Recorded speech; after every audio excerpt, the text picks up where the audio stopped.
5달 만에 증가 전환됐습니다. 끝으로 날씨입니다. 내일은 전국이 흐린 가운데 제주와 영남 동해안에는 아침에서 늦은 오후 사이에 빗방울이 떨어지는 곳이겠습니다. 아침 기온은 전국이 11도에서 17도, 낮 최고 기온은 전국이 17도에서 28도로 오늘과 비슷하거나 조금 높겠습니다. 서울의 현재 기온은 22.9도입니다. 지금까지 아나운서 박노원이었습니다. KBS 제1라디오 5시 뉴스를 마칩니다. KBS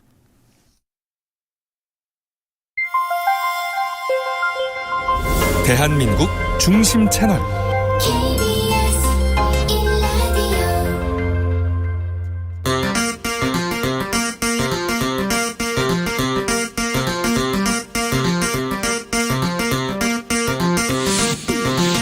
주진우 라이브.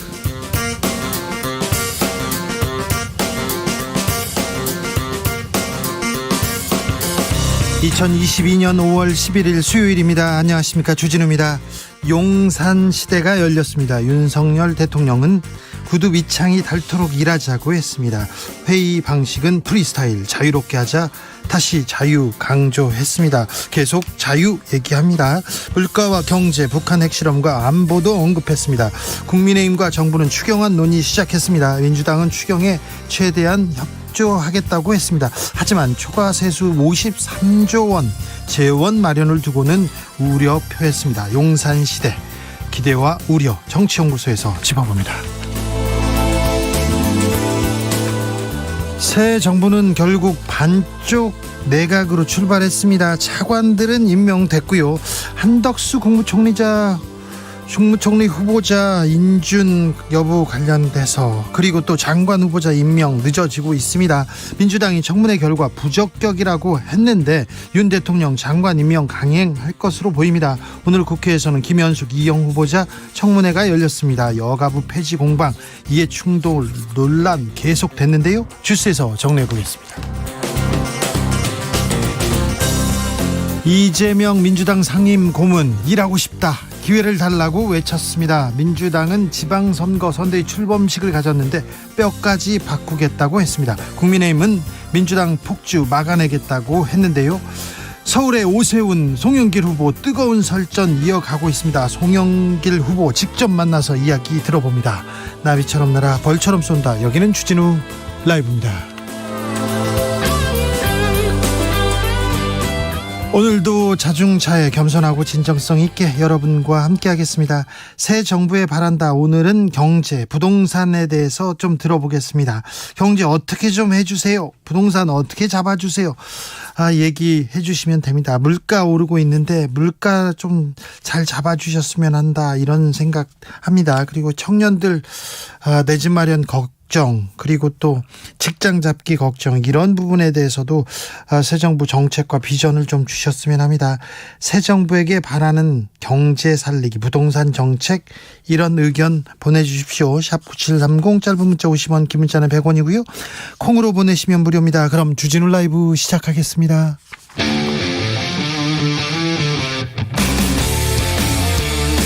탐사보도 외길 인생 20년. 주 기자가 제일 싫어하는 것은?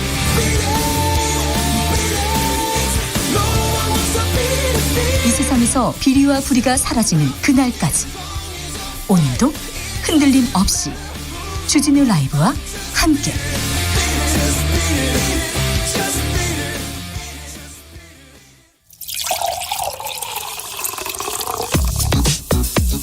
진짜 중요한 뉴스만 쭉 뽑아냈습니다. 주스.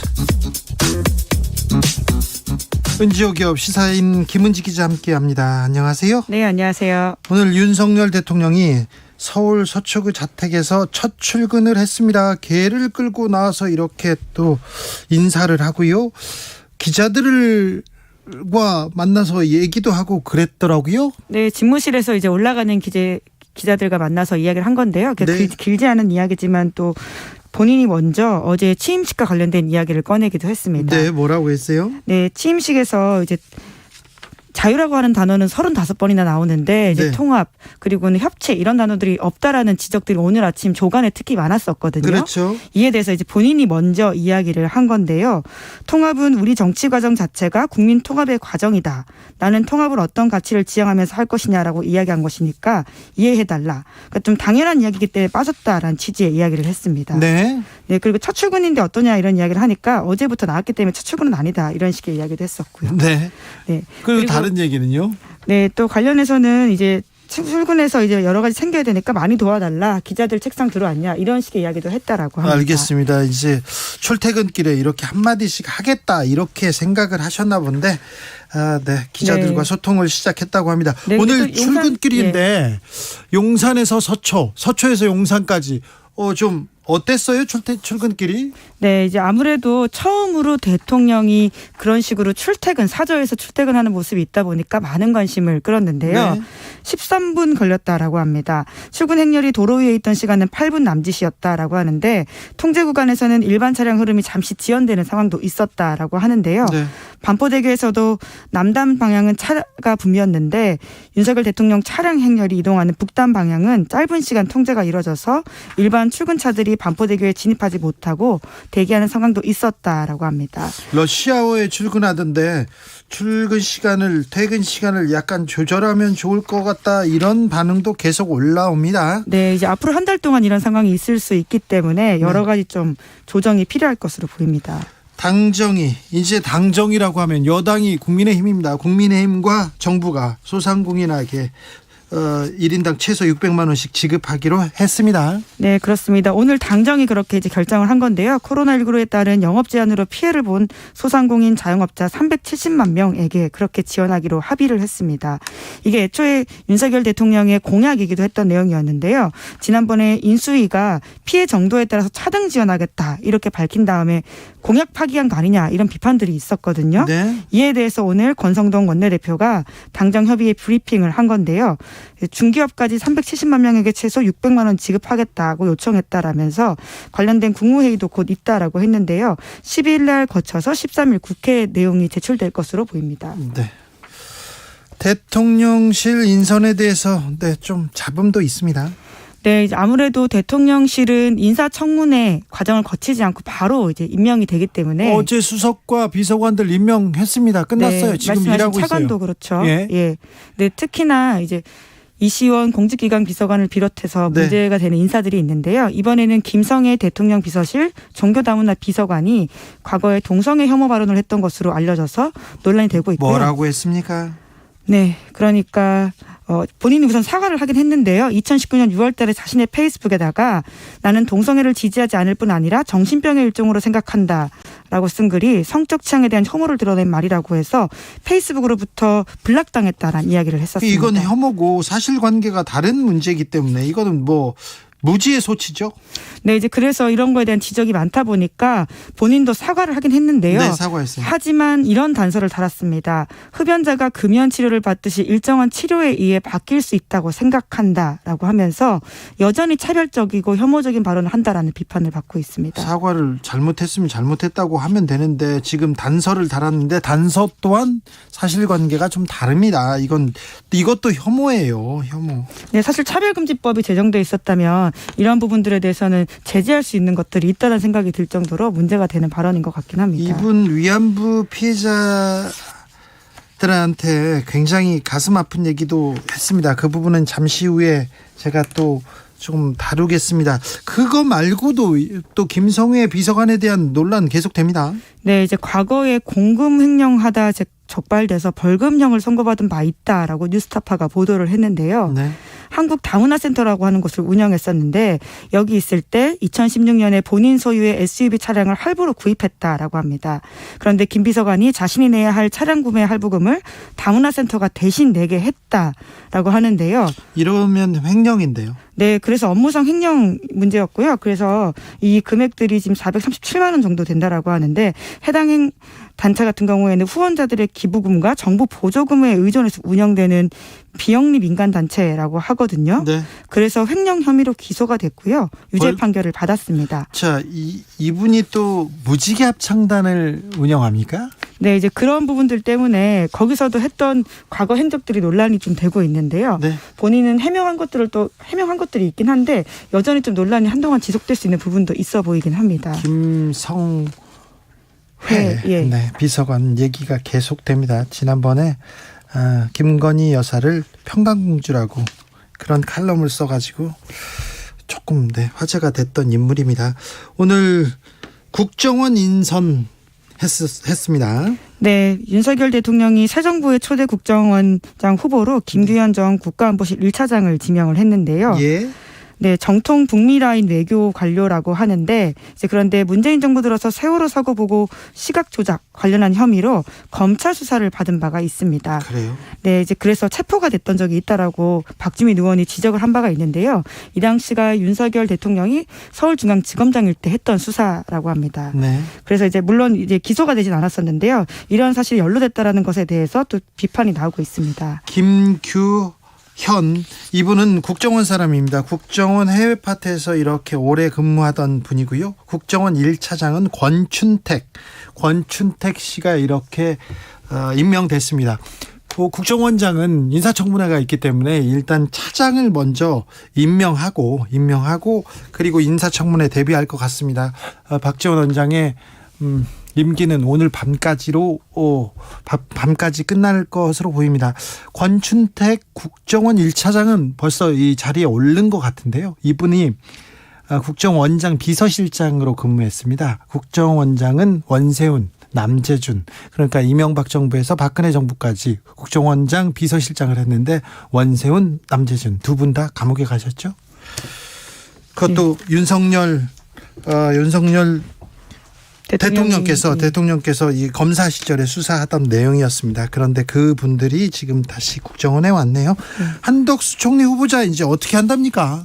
네, 본인이 어떻게 할 바는 아니고요. 이게 민주당에서 어떻게 할지가 굉장히 관건이 되고 있는데 어떻게 되냐고요? 예, 내부적으로 부적격 판정을 내렸다라고 하고 있는데 부결 카드도 검토하고 있다는 뉴스가 나오고 있습니다. 인사청문회 오면은 표결해가지고 부결시키겠다 이런 얘기도 나온다 이거죠. 네, 내일 의원총회가 있는데요. 여기서 이제 임명동의안 표결 방향을 논의한다라고 하는데 네. 의총 거치면서 아마 부결로 의견이 모아질 것으로 보인다. 정관 이어받은 부적격한 후보다 이런 이야기를 하고 있는데요. 네. 게다가 어제 윤석열 대통령이 이제 협치를 강조하는 메시지를 내지 않고 그러다 보니까 좀 부결을 막아보겠다는 의지가 없어 보인다라는 내부적 판단이 있다라고 합니다. 한동훈 법무부 장관 후보자는요? 네, 지금 한동훈 법무부 장관 후보자 같은 경우에는 윤석열 대통령이 인준을 강행할 경우엔 그대로 가게 되긴 하거든요. 네. 민주당에서 딱히 막을 수 있는 수단은 없는데요. 현재는 불가론을 고수하고 있다라고 합니다. 경과보고서 채택 거부하고 있는 가운데 윤석열 대통령이 이제 임명하지 않을까라는 예측이 나오고 있습니다. 네, 부담을 안고서라도 윤석열 대통령이 한동훈 후보자 법무부 장관으로 임명할 것이다 이런 관측이 높습니다. 한동훈 후보자 관련된 의혹은 또 나왔어요? 네, MBC가 어제 보도했는데 한 후보자의 딸과 사촌이 경영대 등에 출품한 스마트폰 앱이 전문 개발자의 도움받아서 만들어졌다라고 하는데요. 네. 미국에서 입시 전문가로 활동하고 있는 한 후보자의 딸의 이모 진아무개 씨의 두 자녀와 한 후보자의 딸이 제작자로 앱스토어에 등록한 해당 앱이 시청각 장애인에게 도움이 필요할 때 사전에 등록된 봉사자들을 연결해주는 기능을 한다라고 하는데 네. 근데 해당 앱 제작을 의뢰받은 전문 개발자가 MBC와 인터뷰를 했다라고 하는데요. 돈 200만 원 받고 학생 방학 때 숙제라고 해서 만들어줬다 이렇게 이야기를 했다라고 합니다. 자, 참 중고등학교 때부터 자식들의 경력을 이렇게 능력을 하나씩 둘씩 만들어주는 게 교육의 한 방법이었나. 저는 이런 얘기가 나올 때마다 깜짝깜짝 놀라곤 합니다. 네, 물론 한 후보자 쪽에서는 이렇게 이제 해명을 하고 있는데요. 자신의 딸은 아이디어 홍보 동영상 제작에 참여했고 앱 제작에는 관여하지 않았다 이런 이야기를 합니다. 네. 오늘도 국회에서 장관 청문회가 열렸습니다. 네, 김현숙 여성가족부 장관 후보자 그리고 또 이영 중소벤처기업부 장관 후보자 청문회가 열렸는데요.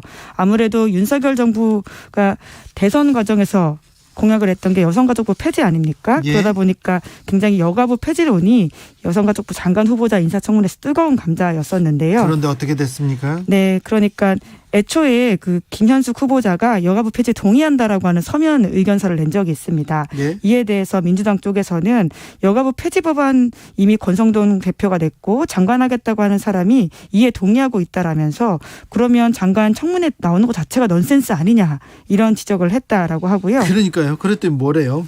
네, 이에 대해서는 이제 민주당에서 국민의힘에서 적극적으로 방어를 했는데요.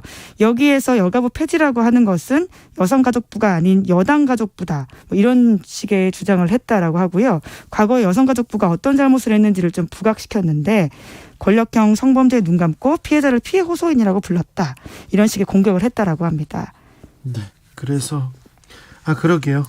좀 어찌 보면 역사에 약간 조금 우스운 광경일 수도 있습니다. 여가부 폐지를 하겠다고 하고 대통령도 그렇고 주변 사람들도 다 폐지하겠다고 했는데 여성가족부 장관 후보자가 오늘 인사청문회를 받았습니다. 이영 중소벤처기업부 장관 후보자 청문회도 있었습니다. 네, 이해충돌 논란이 집중적으로 테이블에 올라갔었는데요. 이 후보자가 창업해서 주식을 보유한 벤처기업이 이 후보자가 자문으로 있던 국책연구소에 연구 용역 수주하는 과정에서 문제가 있다 이런 지적들이 있었거든요. 조금 그러네요. 네, 그러니까 전형적인 이해충돌이다라는 비판이 있었는데요. 물론 이 후보자도 적극적으로 해명했습니다.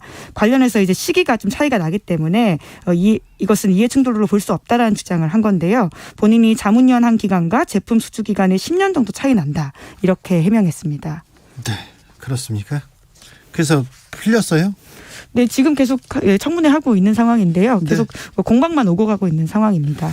아무튼 벤처기업을 운영했는데 또 이해충돌 의혹이 나왔군요. 보궐선거 라인업도 거의 확정됐습니다. 이제 거의 뭐 공천이 끝나가죠?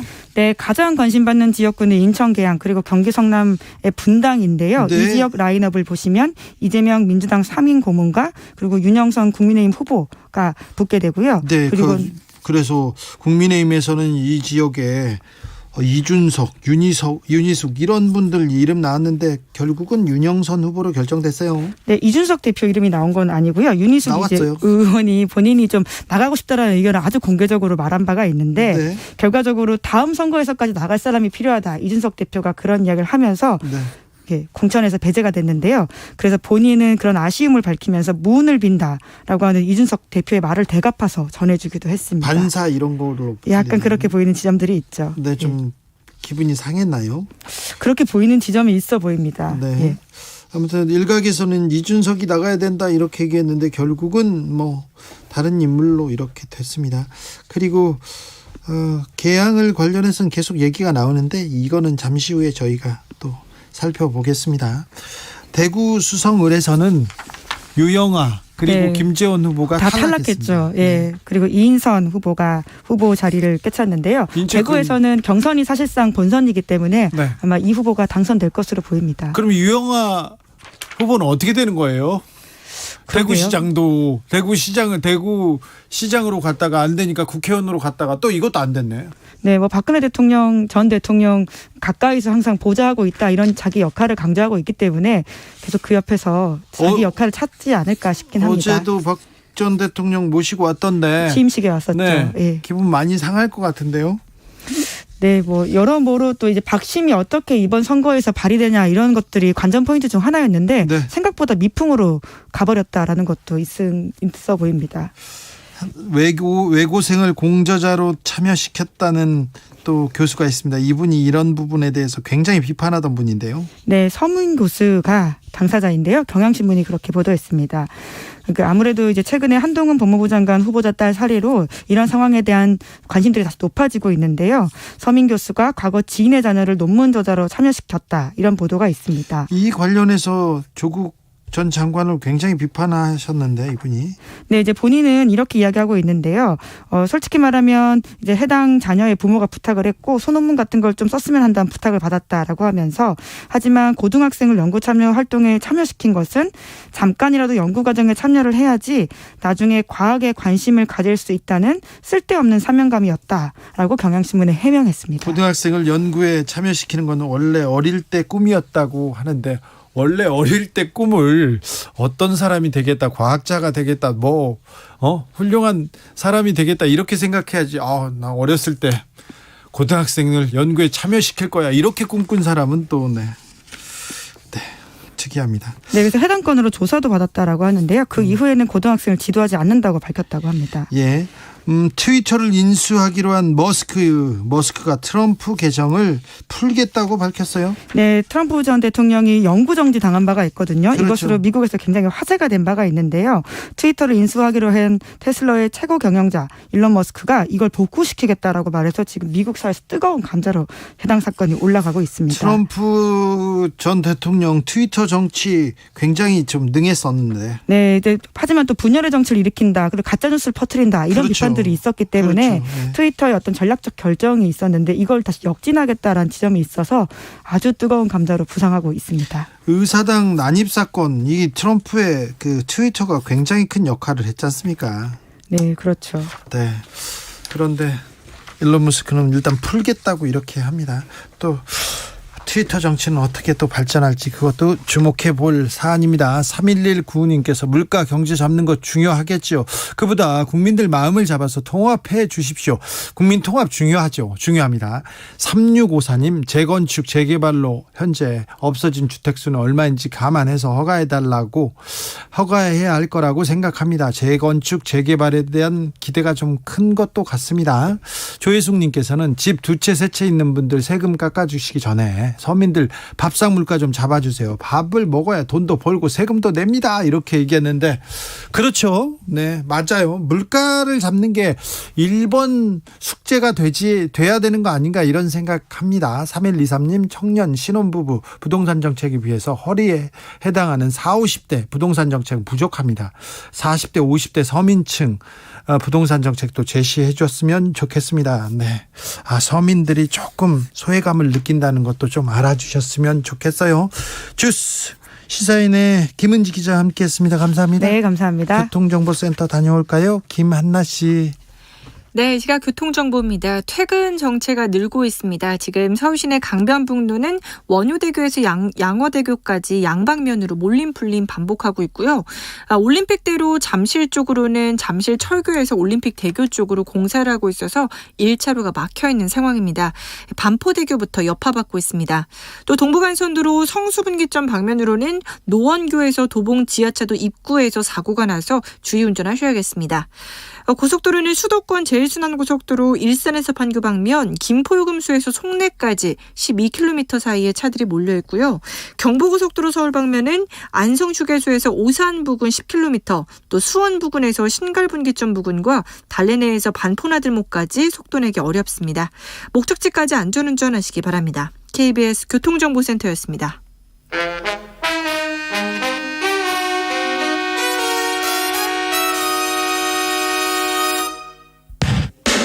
주진우 라이브 돌발 퀴즈.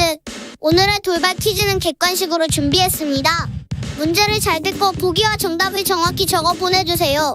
필리핀 복싱 전설인 이 사람의 대선 패배를 깔끔히 인정하고 필리핀 대선에서 압도적인 득표율로 당선된 독재자 마르코스의 아들 마르코스 주니어에게 축하 인사를 전했다고 합니다. 3위에 그친 이 사람은 나는 비록 대선에서 패했지만 가난으로 어려움을 겪고 있는 사람들은 승리하길 바란다 덧붙였는데요. 필리핀의 프로권투 선수이자 정치인으로 플로이드 메이웨더와 세기의 대결을 벌이기도 했던 이 사람은 누구일까요? 보기 드릴게요. 1번 홍수환, 2번 마이크 타이슨, 3번 매니 파키아오. 다시 들려드릴게요. 보기 드릴게요. 1번 홍수환, 2번 마이크 타이슨, 3번 매니 파키아오. 샵9730 짧은 문자 50원, 긴 문자는 100원입니다. 지금부터 정답 보내주시는 분들 중 추첨을 통해 햄버거 쿠폰 드리겠습니다. 주진우 라이브 돌발 퀴즈 내일 또 만나요.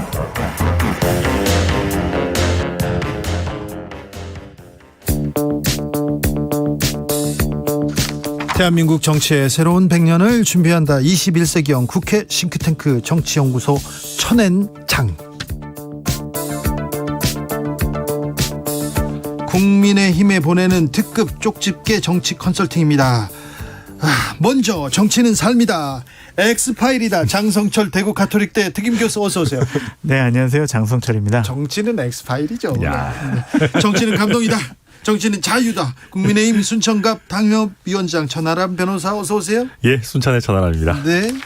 천회장 드디어 두 분 만나셨습니다. 네. 자, 국민의힘 정치 컨설턴트로 누가 가장 적합한가? 누가 이렇게 심도 있게 또 양심에 따라서 제대로 전국을 찔러줄까 했는데 두 분이 꼽혔습니다. 네, 잘 좀 부탁드리겠습니다. 아유, 심상치가 않아요, 근데. 네. 왜요? 섭외한 게 심상치가 않은 거예요. 둘이 좋아 지금. 천엔장. 아니, 저를 당해서 더 미움받게 하려고 일부러 아니요, 하신 것 아니요. 같아요. 예. 쓴 말은 계속 해야 돼요. 네, 쓴 말은. 네. 알겠습니다. 지금 새 정부 윤석열 정부 출범했습니다. 그래서 새 바람, 새 기운이 지금 두 분한테도 이렇게 오고 있습니까? 저는 뭐 전혀 아직 느끼지는 못하고 있는데 가는 방송마다 네. 자리를 좀 바꿔주셨더라고요. 그렇지. 여당 자리, 야당 자리. 이렇게. 먼저 부르고. 예, 뭐 그 정도. 네. 저는 뭐 살아있는 것만 해도 다행으로 생각해라. 지금 그런 얘기를 그렇죠. 많이 하고 있어요. 아, 그래요? 천 변호사도 저한테 그런 얘기 많이 하고. 네. 맞아요. 사실은 어제 뭐 국회의사당 지하에 이제 뭐 드럼통 같은 데 들어가 있으셔도 전혀 아유, 이상하지 않은. 드럼통이라뇨. 네.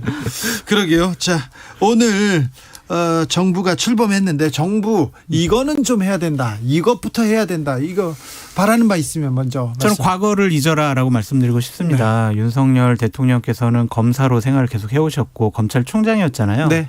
그 생활 속에서 성공하셔가지고 후보도 되고 대통령까지 됐어요. 네. 근데 그때는 정치가 아니었잖아요. 그렇죠. 검사였죠. 지금은 상대가 있는 정치잖아요. 네. 밀어붙여 이렇게 해서는 대통령직을 수행할 수가 없습니다. 과거의 검찰총장으로서의 그런 기억들은 좀 잊으시라. 네. 그리고 대화, 네. 타협, 소통 이것이 바로 정치의 기본이다. 네. 그리고 잊으시는 김에 엑스파일도 있잖아. 잊어라. 좋죠. 이렇게 말씀드립니다. 천하람. 너무 또 진지하게 말씀해 주셔가지고 네. 일단 제일 중요한 거는 앞으로는 X파일이 나올 만한 일을 하면 안 된다. 네. X파일 생성을 애초에 이제 차단해야 된다. 패널 좀 바꿔주세요. 라는 말씀. 이제 시작한 지 1분 됐어요. 그다음에 저도 하나만 말씀드리면 우리가 무조건 민주당보다 더 낫다는 생각을 버려야 된다. 그럼요. 저는 민주당이 생각보다 빠르게 몰락이라면 몰락했던 이유가 약간 선민의식? 우리가 최소한 국민의힘보다는 낫지. 이것 때문이라고 생각하는데 최근에 이제 뭐 짤짤이 듀오 같은 이제 민주당에 계시는 분들 보면 그런 생각이 들 수 있어요. 우리가 민주당 분들보다 낫지 이런 생각이 들 수 있는데 그런 생각은 좀 하지 말았으면 좋겠다. 네. 듭니다. 그럼요.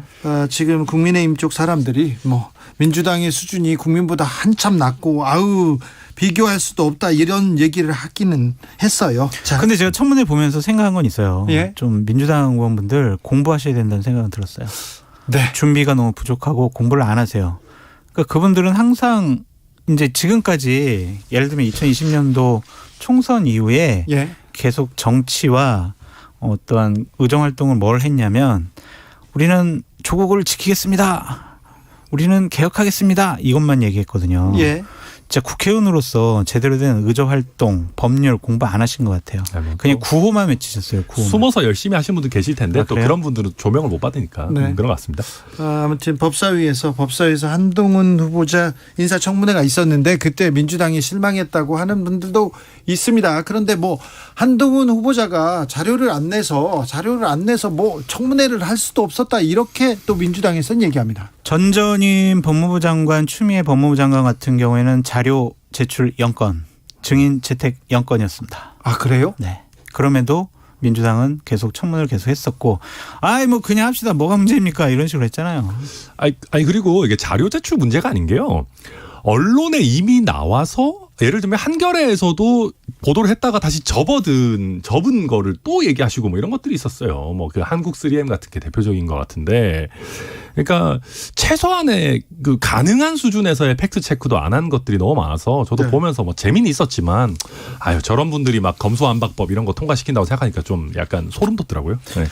오늘 윤석열 대통령 첫 출근이 있었습니다. 대통령이 자택에서 집무실까지 출근한다. 이거 역사에 없던 일인데 어떻게 보셨습니까? 저는 되게 흥미롭고 좀 좋게 봤어요. 네. 김건희 여사가 이제 반려견을 네. 데리고 나와서 배웅까지 하고 예. 그 반려견이 아빠 가지마 나도 같이 갈래 하면서 승용차에 같이 타고 아빠 그러한 가지 모습. 말라고 그랬어? 그런 거죠. 요새 같이 MSG가 가자는 너무 많이 들어가시는 거 그랬어요? 아닙니까 지금? 예. 그러고 나서 이제 8분 만에 이제 집무실까지 간 거 아니겠습니까? 처음 보는 모습이었다. 그래서 참 이게 국민과 소통하는 대통령의 첫 출발치고는 괜찮았다. 왜냐하면 집무실 1층에 기자들이 기자들하고 또 대기하고 있었잖아요. 얘기하고. 네, 기자들과 이렇게 소통하는 모습. 이건 처음 보는 일이거든요. 예. 과거 정권에 정말 이런 적이 없었습니다.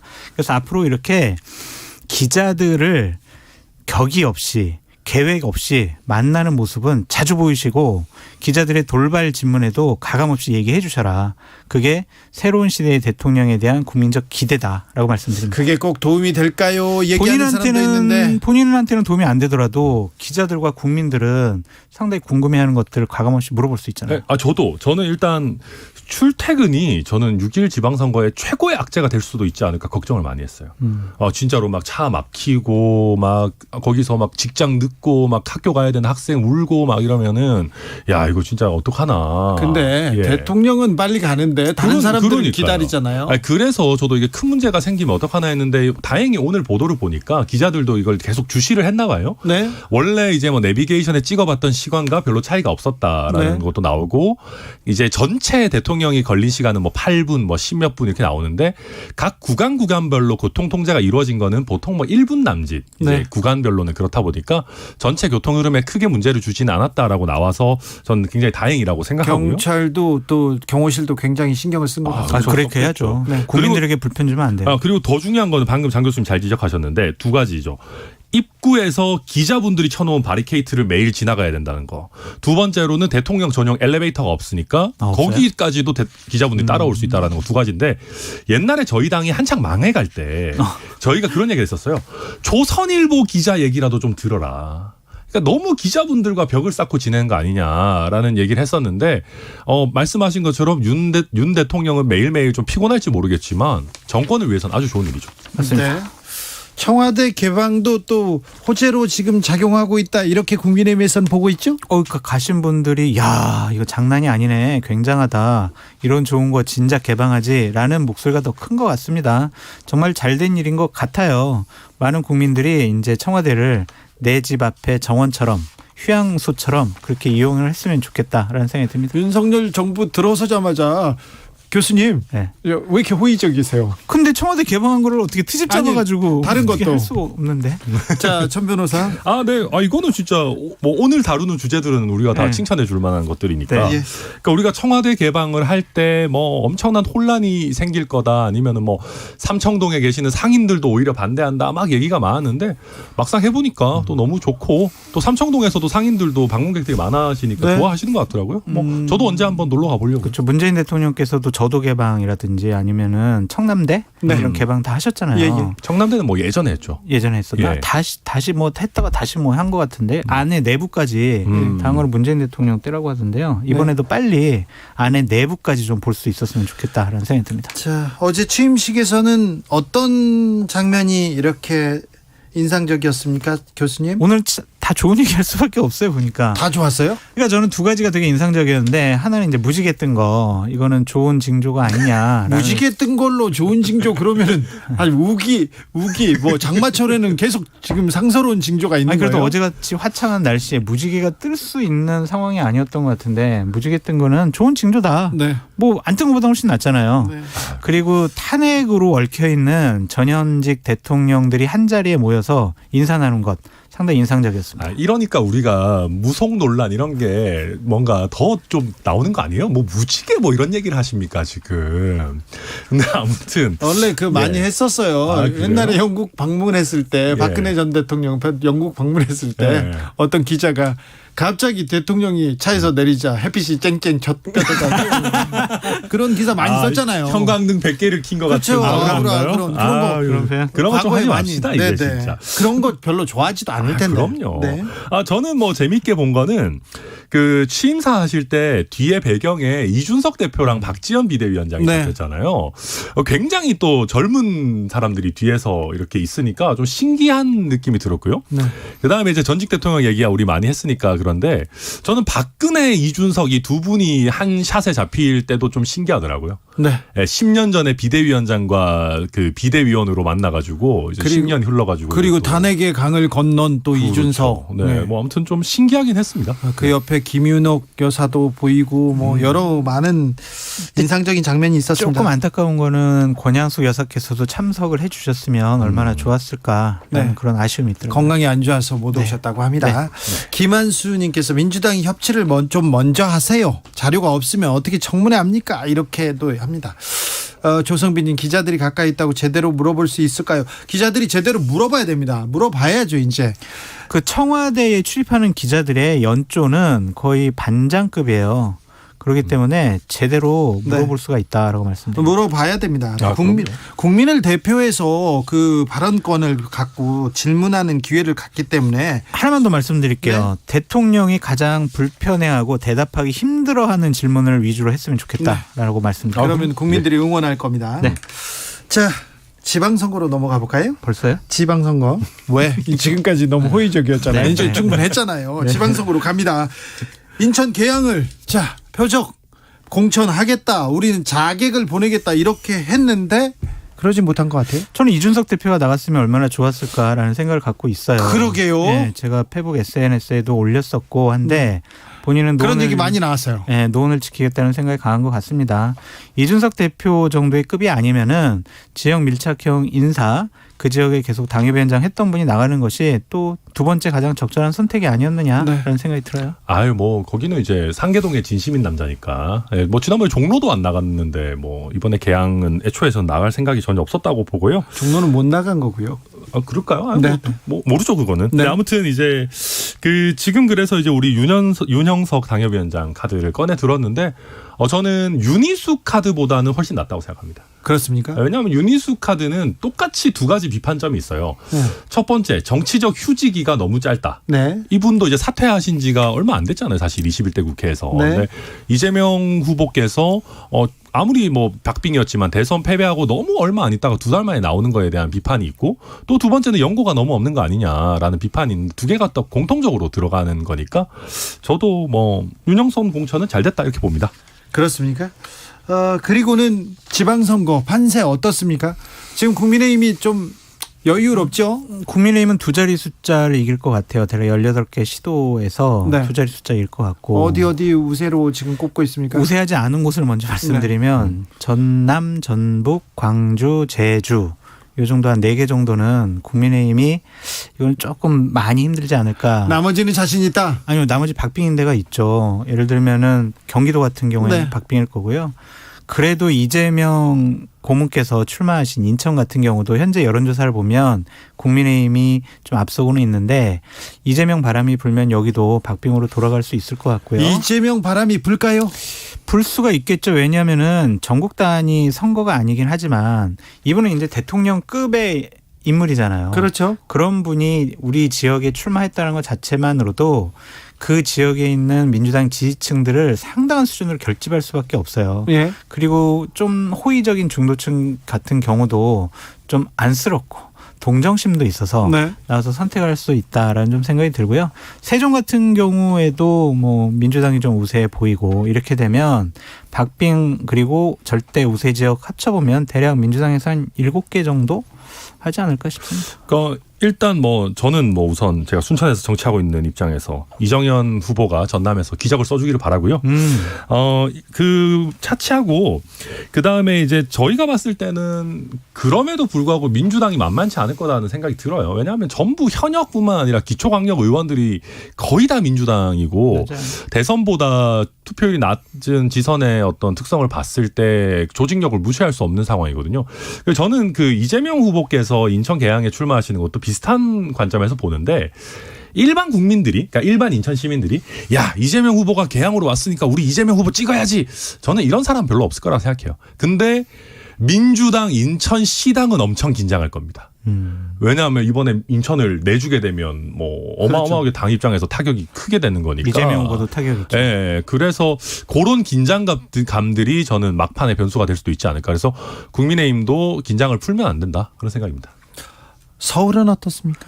서울은 여유 있지 않을까요? 오세훈 후보가 안정적으로. 네. 네.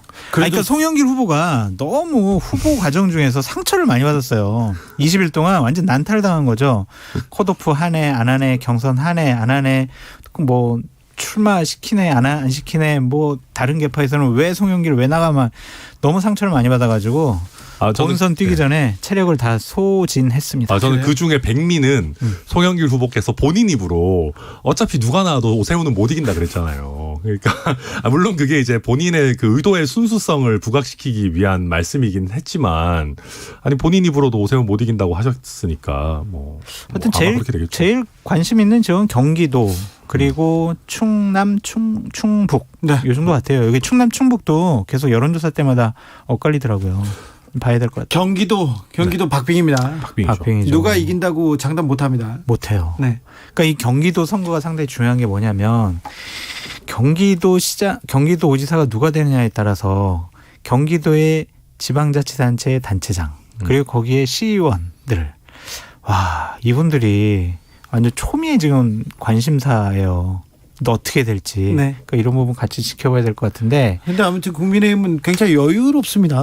근데 뭐 경기에 관해서는 저희가 전혀 네. 여유롭지 않고요. 그러니까 뭐 당에서 어떤 하나로 뭐가 성공이다, 그러니까 뭐가 우리 지방선거 승리다라고 정해놓지는 않았지만 대체적인 생각들이 그런 것 같아요. 한 9개 이상 이기고 그리고 그 9개 중에 경기가 포함돼 있으면 대박이다.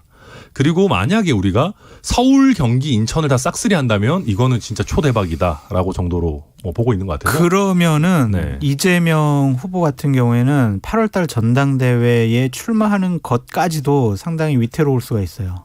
본인이 기본적으로 인천에 나가고 전국 단위 선거의 선대위원장을 하시잖아요. 그러면서 과반수 이상의 우리가 승리를 얻어오겠다라고 본인이 공언을 하셨어요.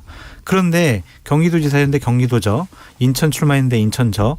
이렇게 되면은 정치인 기반이 완전히 흔들려 버리거든요. 그러면은 상당히 위태로운 처지로 전환된다. 네, 근데 뭐 워낙 또 그 대선 주자급 인지도를 가진 분이시니까 한 1, 2년 쉬셔도 괜찮죠. 뭐. 또 쉬어요? 네. 쉬지는 않을 것 같습니다. 네, 쉬지는 않을 것 같아요. 8월달에 무조건 나오시겠죠. 8월달 전당대회가 그렇다고 해서 큰 변수가 있으리라고 생각되지도 않습니다. 윤석열 정부 좀 이야기 이어가겠습니다. 지금 일단 인사청문회고 총리 그리고 장관 후보자들 임명해야 되는데 어찌 돼가고 있습니까? 일단 기본적으로 좋든 싫든 거대 야당 민주당하고 얘기를 좀 더 해야 될 거 아닙니까? 당연히 얘기를 해야죠. 그것이 바로 협치고 소통이고 통합이라고 좀 생각이 듭니다. 가장 이번에 뭐 장관 임명에 대해서 키포인트는 저는 정호영 보건복지부 장관 같아요.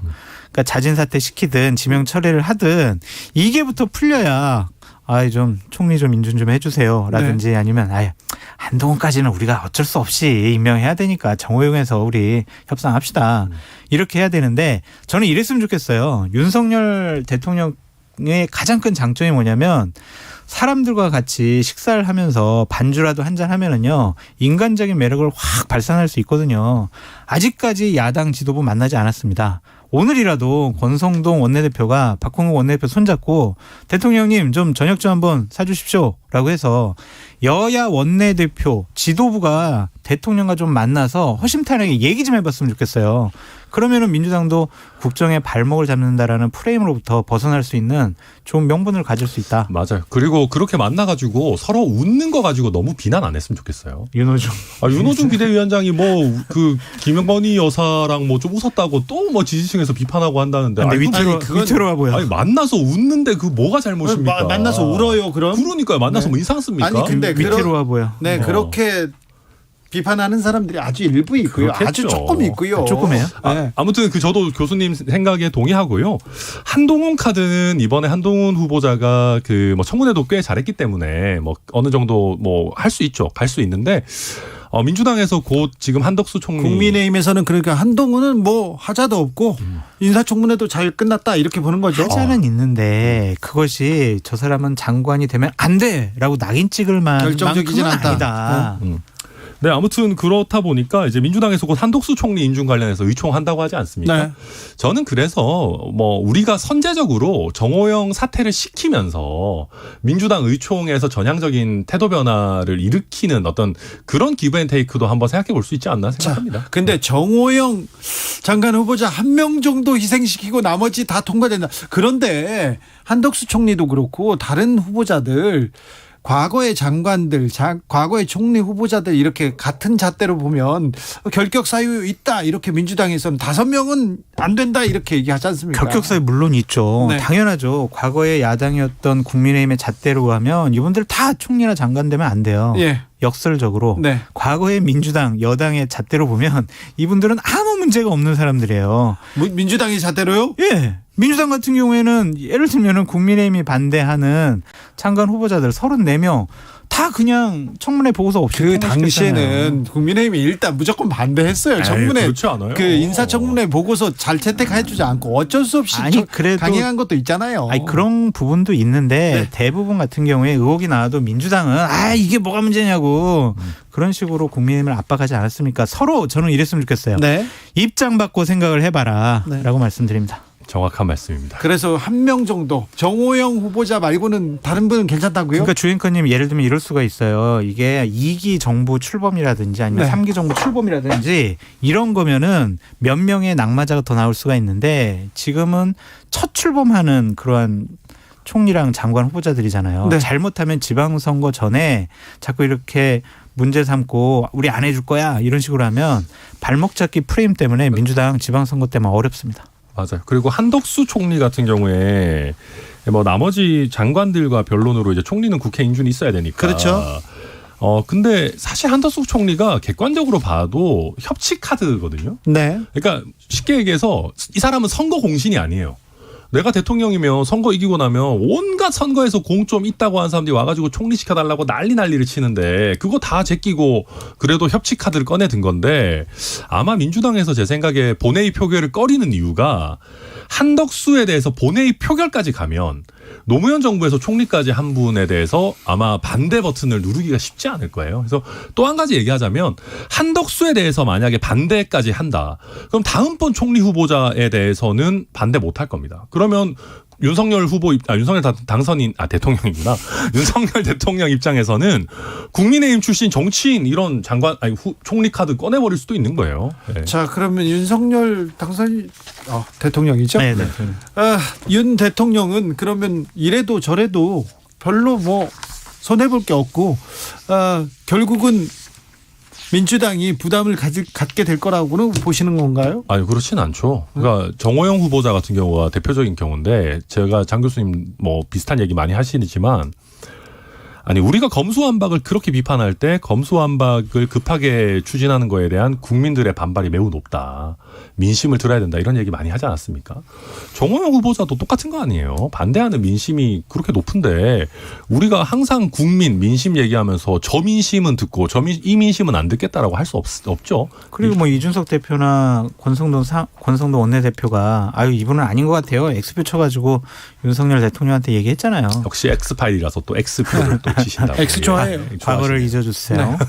그러니까 이러한 당의 건의도 받아들여야 돼요. 왜냐하면 대통령께서는 선거 안 치르지만 당은 앞으로 계속 선거 치러야 되거든요. 예. 자, 이렇게 그러면 윤 대통령이 약속한 게 있습니다. 선거 때 공약도 많이 냈고요. 근데 어떤 공약은 좀 철회하는 게 후퇴하는 게 국민한테 국가에 도움이 되는 것도 있어요. 분명히. 그렇잖아요. 그게 후퇴가 결국 실패가 아니고 어찌 보면 그게 능력이고 유연함을 보여주는 것도 있는데 자 그러면 어떤 공약 어떤 약속은 조금 지키지 말아라 그런 것도 있지 않습니까? 저는 재정이 많이 들어가는 약속들은 조금 국민들께 자세하게 설명을 드려서 설명이 먼저죠. 한꺼번에 뭐 약속을 파기하지 않으셔도 좀 시일에 걸쳐서 우리가 좀 장기적으로 하겠다라고 솔직한 고백이 필요하다라는 생각이 들어요. 예를 들면 110대 과제 같은 경우에 그냥 시민단체에서 분석을 해보니까 5년 동안 209조가 더 들어간다라고 하잖아요. 이거는 되게 제한적으로 잡은 거거든요. 축소해서 잡은 거기 때문에 얼마가 더 들어갈지 몰라요. 그 110대 과제 거기에 나오는 것에 보면 재정 준칙을 지켜서 재정 건전성을 확보하겠다. 이게 윤석열 정권의 가장 중요한 책무 중에 하나다라고 했는데 돈이 더 많이 들어간단 말이에요. 이런 부분, 이런 모순을 어떻게 해결할 것이냐. 돈 문제와 관련해서는 상당히 좀 축소해서 말씀드리고 공약을 좀 다시 여당과 지금 정부에서 추경 얘기하고 지금 소상공인 600만 원 지급하기로 했습니다 하면서 계속 이제 추가 재원 어떻게 할 것이냐, 그게 숙제가 될 거예요. 네, 이거 뭐 추경해야죠. 또 추경호호니까 추경 잘하지 않겠습니까? 근데 이제 아마 민주당에서도 이거는 그 소상공인에 대한 온전한 손실 보상은 계속 공통적으로 얘기를 했던 거기 때문에 뭐 하지 않을까 싶고요. 물론 재정 건전성 중요합니다. 특히 저희 당이 그런 걸 맨날 강조했던 정당인데 그럼에도 불구하고 코로나 손실 보상 같은 경우는 우리 사회 전체를 위해서 자영업자분들이 너무 많이 희생하신 거니까 이 부분은 저는 좀 재빠르게 600만 원 이상 뭐 보상하는 거 좋다고 봅니다. 근데 그 민주당 딜레마예요. 지방선거 전에 야 그래 국민의힘이 해달라는 대로 해주면 오로지 또 공은 국민의힘에 돌아가고. 그렇죠. 안 돼. 그러면은 국민의힘에서 쟤네들 때문에 민주당 때문에 여러분 손실보상 못 해드려요 라는 프레임에 가둬버리면 지방선거 때 민주당으로서는 유리할 게 없거든요. 저희가 딱 지난 총선 때 그렇게 당했죠. 저희가 그래서 이제 처음에 반대했다가 나중에 또 갑자기 황교안 대표가 더 줄게 막 이랬다가 뭐 왔다 갔다 해가지고 표 다 깎아먹었죠. 네, 그때. 상당히 딜레마 될 것 같아요. 네. 표정이 밝습니다. 아니 근데 민주당은 방법이 있죠. 600만 원 가지고 부족하다. 더 1000만 원 드리자. 아이, 근데 좀 진짜 무슨 우리가 나라 돈 가지고 도박하고 서로 막 더 콜 막 레이즈 이러는 것도 아니고. 아니 좀, 그렇다고요. 예, 알겠습니다. 네, 콜레이스 부적절했습니다. 아, 죄송합니다. 네, 사과드리겠습니다. 민주당한테도 마지막으로 조언 하나 부탁드리겠습니다. 이번 지방선거 발목 그만 잡으셨으면 좋겠어요. 발목 잡는다고요? 네. 누가요? 그러니까 기본적으로 이 인사청문회를 갖고 몇몇 예를 들면 5명 아까 부적격을 내세웠는데 그런 것은 과거에 자신들이 집권 여당일 때 장관 후보자들을 옹호했던 모습을 되돌아봐라라고 말씀을 드리고 처음에는요 그냥 좋다 당신들 책임 그냥 도저히 안 되는 정호영 같은 사람 정도는 우리가 반대하지만 한동훈도 안 돼 또 다른 사람 누구도 안 돼 이런 식으로 하면은요 발목 잡기 프레임에 갇힐 수밖에 없어요. 그러니까 처음에 그냥 화끈하게 그래 한번 해볼 대로 한번 해보세요 라고 밀어주세요 그냥. 너무 훌륭한 말씀이라서 뭐 보탤 말이 없는데 그렇게 안 할 겁니다. 만약에 민주당이 그렇게 할 수 있는 쿨한 정당이었으면은 지금보다 훨씬 더 많은 국민들의 뭐 지지와 성원을 받았겠죠. 저는 그렇게 못할 거라고 보고 발목을 잡으려면 잡을 수 있는데 이왕 잡을 거면 아주 깔끔한 태클 했으면 좋겠다라는 생각입니다. 지금까지 장성철, 천하람, 장성철 두 분의 정치 컨설팅 들었습니다. 감사합니다. 감사합니다. 네, 감사합니다. 저는 잠시 숨 돌리고 6시에 2부 이어갑니다.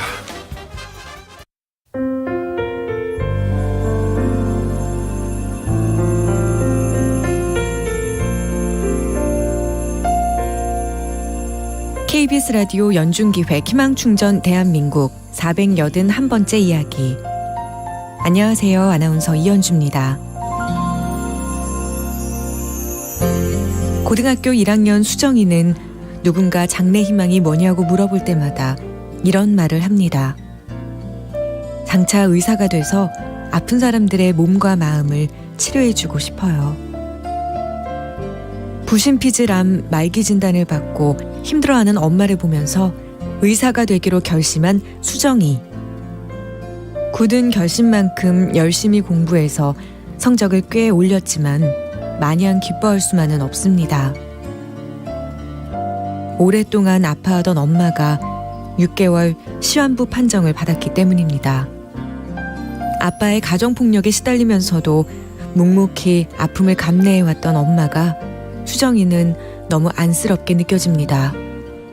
온종일 엄마를 생각하면서 하염없이 눈물만 흘리고 있는 수정이를 위해서 여러분이 따뜻한 격려를 보내주세요.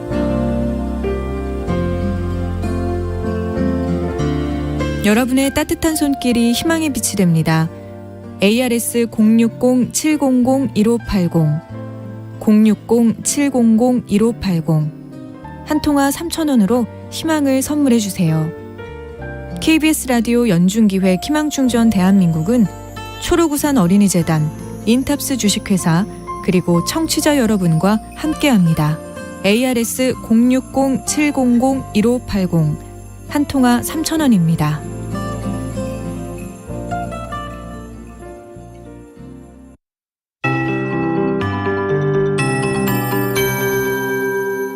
KBS 58분 날씨. 5월도 중반부에 접어들고 있습니다. 봄은 오더니 가더이다라는 19에서 보듯이 짧아서 아쉬운 봄도 저물어 가고 있습니다. 오늘 한낮에 서울의 최고 기온 25.2도로 평년보다 3.1도가 높았습니다. 이렇게 당분간 평년과 비슷하거나 평년 기온을 다소 웃돌 걸로 보이고요. 내륙을 중심으로 내일까지는 낮과 밤에 기온차가 상당히 크게 나겠습니다. 건강관리에 유의하셔야겠습니다. 오늘 밀양의 낮 기온이 27.8도로 전국 최고치를 기록했고요. 영남 일부 지역 이렇게 30도에 육박하는 더위를 보였고 내일은 기온이 더 높겠습니다. 서울 대전이 27도까지 오르겠고요. 강릉은 19도로 영동 지방은 상대적으로 기온이 낮겠습니다. 대구는 24도 등 전국 17도에서 28도 분포를 예상하고 있습니다. 아침 기온은 서울 16도 등 11도에서 17도 분포를 보이겠습니다. 오늘은 전국적으로 구름이 많이 끼겠고요. 밤까지 제주도에는 비가 조금 내리겠습니다. 내일은 중부지방은 구름이 많이 끼겠고 남부와 제주는 흐린 가운데 늦은 오후까지 동해안으로는 빗방울이 조금 떨어질 수 있겠습니다. 오늘 오존 농도는 나쁨 단계를 곳곳에서 보였고 자외선 지수는 다소 높았는데요. 대기의 질은 계속해서 좋은 상태를 유지하고 있습니다. 지금 서울의 기온은 22.1도입니다. 강혜종입니다.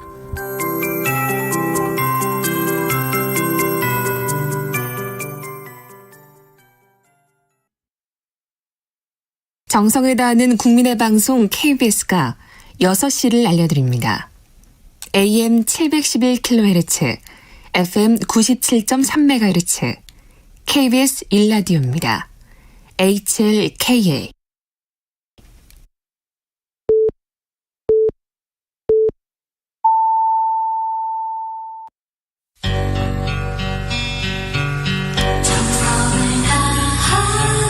정성을 다하는 국민의 방송 KBS 주진우 라이브. 그냥 그렇다고요. 이 시각 라디오 정보센터 뉴스입니다. 정부와 여당이 코로나19 영업 제한으로 피해를 본 소상공인과 자영업자 370만 명을 대상으로 1인당 최소 600만 원을 지원하기로 합의했습니다. 윤석열 정부의 첫 코로나19 중대본 회의가 오늘 열렸습니다. 정부는 확진자 격리 의무 해제 등과 맞물린 포스트 코로나 안착기 진입 시점은 다음 주 본격 논의하기로 했습니다. 전국 평균 경유 가격이 14년 만에 휘발유 가격을 추월했습니다. 한국석유공사에 따르면 오늘 전국 주유소 경유 평균 판매 가격은 리터당 1,947.6원으로 휘발유 평균 판매 가격 1,946.1원보다 1.5원 더 높았습니다. 푸틴 러시아 대통령이 우크라이나 전장에서 패배할 가능성을 인식하면 이를 실존 위협으로 판단해 핵무기를 사용할 수도 있다고 미국 정보당국이 진단했습니다. 서울 용산구의 윤석열 대통령 집무실 인근 아파트 주민들이 시위 소음으로 불편이 크다며 집회 반대 탄원서 서명 운동에 나섰습니다. 서울행정법원은 대통령 집무실 100m 이내 구간에서 행진을 허용하며 집회를 일부 허용했습니다. 지금까지 라디오 정보센터 뉴스 정원나였습니다. To the Batmobile. Wave of super energy. 주 기자의 1분. 기시다 후미오 일본 총리가 올라프 숄츠 독일 총리에게 베를린에 설치된 평화의 소녀상 철거를 요청했다고 합니다. 일본 언론에서도 총리가 소녀상 철거를 직접 요청한 것 대단히 이례적이라고 합니다. 일본 정부가 전쟁 성노예라는 역사적 진실을 불가역적으로 없애려고 얼마나 정성을 들이는지 짐작할 수 있습니다. 윤석열 대통령도 기시다 총리도 한일 관계 이대로 둘 수 없다고 합니다. 미중 갈등, 북한의 위협 속에서 한일 관계 개선돼야 됩니다. 시급한 상황 맞습니다. 아무래도 한일 관계는 일본의 강제동원 그리고 군 위안부 등 역사 왜곡을 어떻게 바로잡느냐, 여기가 결정적인 열쇠를 쥔 것 같습니다. 일본은 1965년 국교 정상화로 강제동원 피해자 문제 끝났다. 2015년 위안부 합의로 위안부 문제도 끝났다는 입장입니다. 우리나라가 역사에 대한 원칙과 입장을 바꿔야 한다, 이렇게 주장합니다. 이제 중요한 건 윤석열 정부의 역사 인식 그리고 태도입니다. 그런데 대통령실에, 대통령 주변의 사람들, 그분들의 역사 인식에 우려가 크다는 거 알고 계시죠? 식민 지배를 옹호했던 뉴라이트 인사들이 너무 많다는 것도 아시죠? 우선 국가안보안전보장회 NSC 사무처장을 겸하는 김태효 국가안보 1차장. 이분은 뉴라이트 대표적인 학자였습니다. 한반도 유사시 일본 자위대가 개입할 수 있다고 그렇게 주장하시던 분이죠. 김 차장은 우리도 과거사 문제, 역사에 대해서 원칙과 입장을 재점검할 때가 됐다고 계속해서 말씀하시는 분입니다. 이상합니다. 이상해요. 일본의 극우 논리하고 상당히 겹칩니다. 뉴라이트 전국연대 집행위원장 지내신 김성회 종교 다문화 비서관, 최근까지 일본군 위안부 피해자에게 성매매, 화대 이런 단어를 쓰기도 했습니다. 설마 친일이 다문화 영역에 포함되는 건 아니겠죠? 뉴라이트 전국연합 사무처장 출신 임헌조 시민소통 비서관, 이분은 한때 태극기 집회 주도하신 분입니다. 그가 주최한 태극기 집회 취재 많이 갔는데요. 많이 가서 멱살 많이 잡혔습니다. 그런데 마이크 드신 분들 미국과 일본에 대해서 맹목적인 찬양 늘어놓고 북한을 악마라고 계속합니다. 불태우고 막 그랬습니다. 그리고 대통령께 정보와 인사를 전하는 한호섭 국정상황실장, 이분도 뉴라이트 전국연합 기획실장 출신입니다. 한때 보수단체들 정치 집회 기획 많이 하시던 분인데 어떻게 또 대통령실에 딱 왔더라고요. 대통령이 어떤 분들을 임명했는지 알고는 계시죠? 한일 관계, 각종 외교 문제 국민이 걱정 안 해도 되는 거죠? 걱정이 돼서 그렇습니다. 지금까지 주 기자의 1분이었습니다. Queen, I want to break free. I want to break free. I want to break free. I want to break free from your lies. You're so self-satisfied. I don't need you. I've got to break free. God knows. God knows I want to break free. I've fallen in love. I've fallen in love for the first time. This time I know it's for real. I've fallen in love. Yeah. God knows. God knows I've fallen in love. It's strange, but it's true. Hey, I can't get over the way you love me like you do. But I have to be sure when I walk out the door. Oh, I want to be free, lady. Oh, how I want to be free. Oh, I want to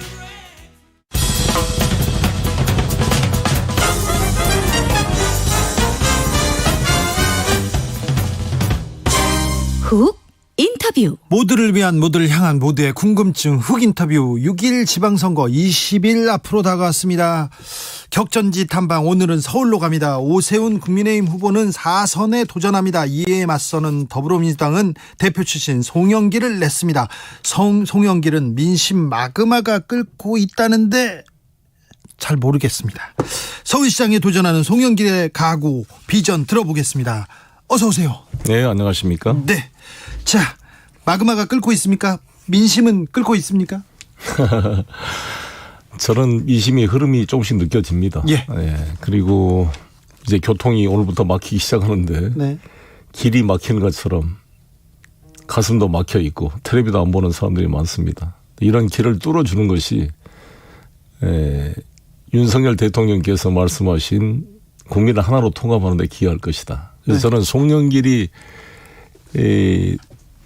서울시장이 되는 것이 이러한 막힌 곳을 뚫어주는 것이고 국민을 통합시키는 길이고 윤석열 정부를 실패하지 않게 만드는 백신 예방주사 역할을 할 것이다. 이렇게 주장하고 있습니다. 자, 송영길 참 좋은데 괜찮은데 왜 안 뜨지? 그런 사람들이 있어요. 민주당 지지자들이 특별히 그렇게 얘기하는데 당에서도 안 밀어준다 이런 얘기도 있고요. 왜 발목 잡냐 이런 얘기도 있고요.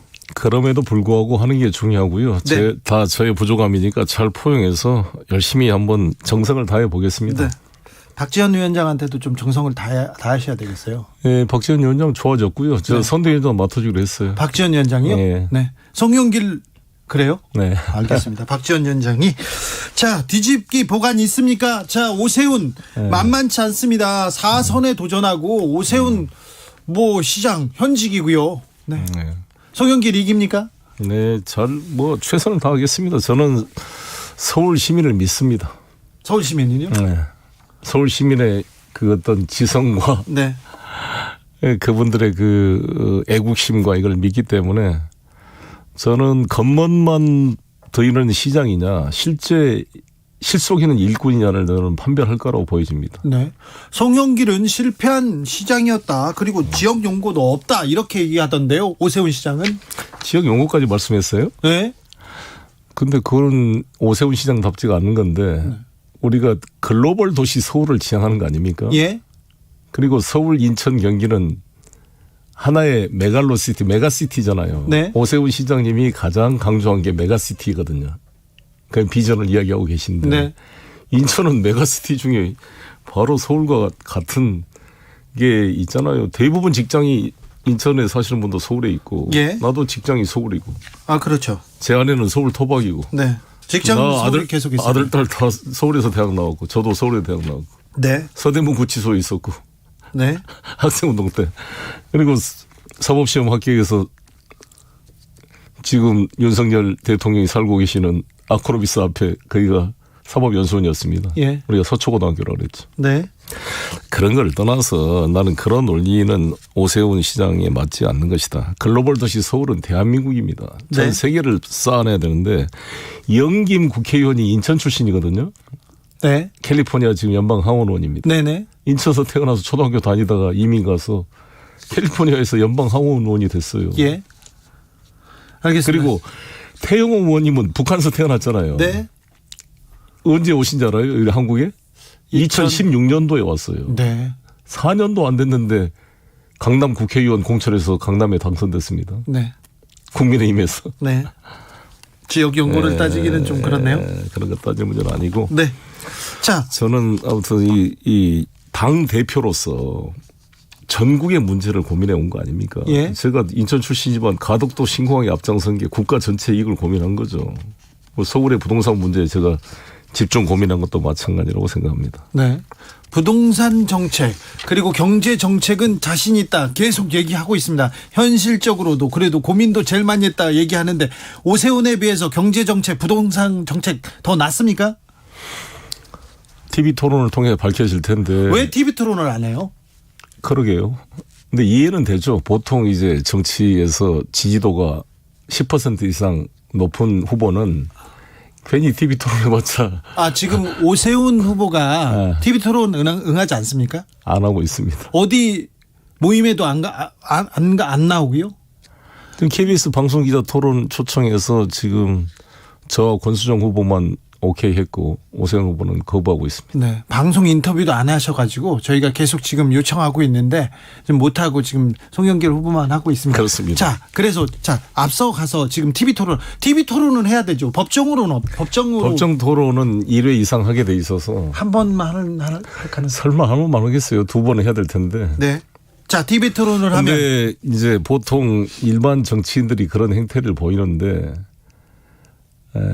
아주 예를 5% 이하, 뭐 10% 이하 후보자라고 한다면 지지도가 그렇다면 뭐 그것도 참 문제가 있지만 저는 그래도 제1야당의 후보잖아요. 네. 근데 그렇게 여론조사 차이도 한 12에서 14% 이 정도 지금 차이가 난다고 그러는데 TV 토론을 거부한 것은 오세훈답지가 않다. 네. 구태 정치인 같다. 이런 느낌이 듭니다. 오세훈답지 않다. 오세훈 답다 이렇게 얘기하는 사람도 있어요. 저는 오세훈 시장님을 그래도 긍정적으로 보려고 하기 때문에 네, 그렇습니다. 알겠습니다. 경제정책, 부동산 정책 오세훈 후보보다 좀 나은 게 있습니까? 그리고 서울을 어떻게 바꿀 비전을 가지고 있습니까? 부동산 정책은 세제 완화, 공급 확대, 금융 지원 세 가지로 되는데 세제 완화는 서로 비슷한 면이 있죠. 그런데 그 완화는 윤석열 대통령이나 오세훈 시장이 할 수 있는 게 아니라 국회가 개정을 해야 가능합니다. 예. 168석을 가진 민주당이 동의가 돼야 가능하기 때문에 송영길을 할 수 있다 이렇게 설명하고 있고요. 두 번째 공급 확대는 비슷한 면이 있죠. 용적률 500% 올리고 규제 완화하겠다. 비슷한 면이 있지만 근본적 차이는 세입자에 대한 대책이 없다는 겁니다. 예. 오세훈 시장이나 윤석열 정부에는. 송영길은 세입자에 대한 대책이 있잖아요. 용산 사건이 왜 발생했는지 아시죠? 네. 레아 호프집이라는 데 아마 6억인가 7억인가 그 어머니 아버지 이충현 씨 가족이 돈을 다 투입해서 인테리어 공사를 해서 레아 호프집을 만들어 장사를 잘하고 있었습니다. 네. 근데 재개업을 한다고 3개월 영업보상 주고 나가라 그런 겁니다. 네. 권리금도 있고 인테리어도 했는데. 그렇죠. 인테리어비만 6, 7억이 들어갔고 예. 이게 한 3년, 5년을 장사해야 그래도 이 투자 비용을 회수할 수 있을 텐데 3개월째 영업보상하고 쫓아내면은 어떤 사람이 그냥 물러날 수 있겠습니까? 근데 이 재개발 재건축이라는 게 집주인과 땅 주인 중심이잖아요. 그래서 임차인에 대한 대책이 빠져 있기 때문에 심각한 문제다. 송영길은 임차인이 전원 재장착할 수 있는 시스템을 가지고 있다. 누구나 집, 누구나 보증, 누구나 상가 시스템으로 재개발 재건축을 하는데 임차인들이 100% 재정착하도록 만들겠습니다. 이게 근본적인 차이입니다. 오세훈 시장과 송영길의 차이가. 예를 들어서 세운 상가를 지금 오세훈 시장께서 싹 밀어버리고 녹지축을 만들겠다 하고 있잖아요. 예. 박정희 시대 때 세계의 운이 모였다 그래서 세운 상가입니다. 그게. 근데 이제 많이 쇠락하고 있는데 청계천을 개발할 때 이명박 시장이 그 청계천 상인들을 이제 철거하면서 네, 저희 가든 파이브 네. 송파에다 만들었는데 그 실패했거든요. 예. 여기도 마찬가지입니다. 제가 쭉 세운상가 상인들하고 간담회를 해봤더니 이 생태계가 깨지면 다른 데로 가기가 어려워요. 네. 근데 뭐 영구 임대상가 일부 한다 그러지만 상당수가 배제돼 있습니다. 그래서 저는 오세훈 시장이 한 번도 이분들하고 간담회를 안 했더라고요. 네. 그래요? 서울 전문가라 그러면서. 네. 그리고 저는 오자마자 동자동에 서울역 그 뒤쪽에 있죠. 네. 앞 맞은편 옛날 대우 건물 뒤쪽에 쪽방촌을 가서 쑥 쪽방촌 사람들 만나봤는데 거기도 한 번도 안 오셨다 그러대. 자, 오세훈의 서울시 정책들 어떻게 보고 계십니까? 그러니까 오 시장님은 주로 겉멋을 많이 이제 드린다 이런 평가가 있잖아요. 뭐 한강 르네상스, 뭐 세빛둥둥섬, 뭐 디자인 서울 네. 그러는데 그 왜 그랬냐 그러면 지난번 한명수 후보와 토론에서 디자인 서울을 해야 관광객을 유치해서 그 효과를 봤다 뭐 이런 건데 디자인 필요하죠. 근데 저는 그런 것보다는 UN 5본부를 유치하게 되면 완전히 서울의 위상이 글로벌하게 바뀌고 관광객뿐만 아니라 마이스 산업의 획기적인 발전의 계기가 될 거라고 봅니다. 훨씬 실속 있는 공약이다. 이렇게 아무튼 말씀드립니다. UN 본부를 서울로 데려온다, 유치하겠다 이렇게 얘기하는데 그거 실현 가능성이 있습니까? 그렇습니다. 실현 가능성이 있으니까 반기문 전 총장님도 아주 좋은 공약이다. 같이 협력하기로 했고요. 아, 그래요? 네.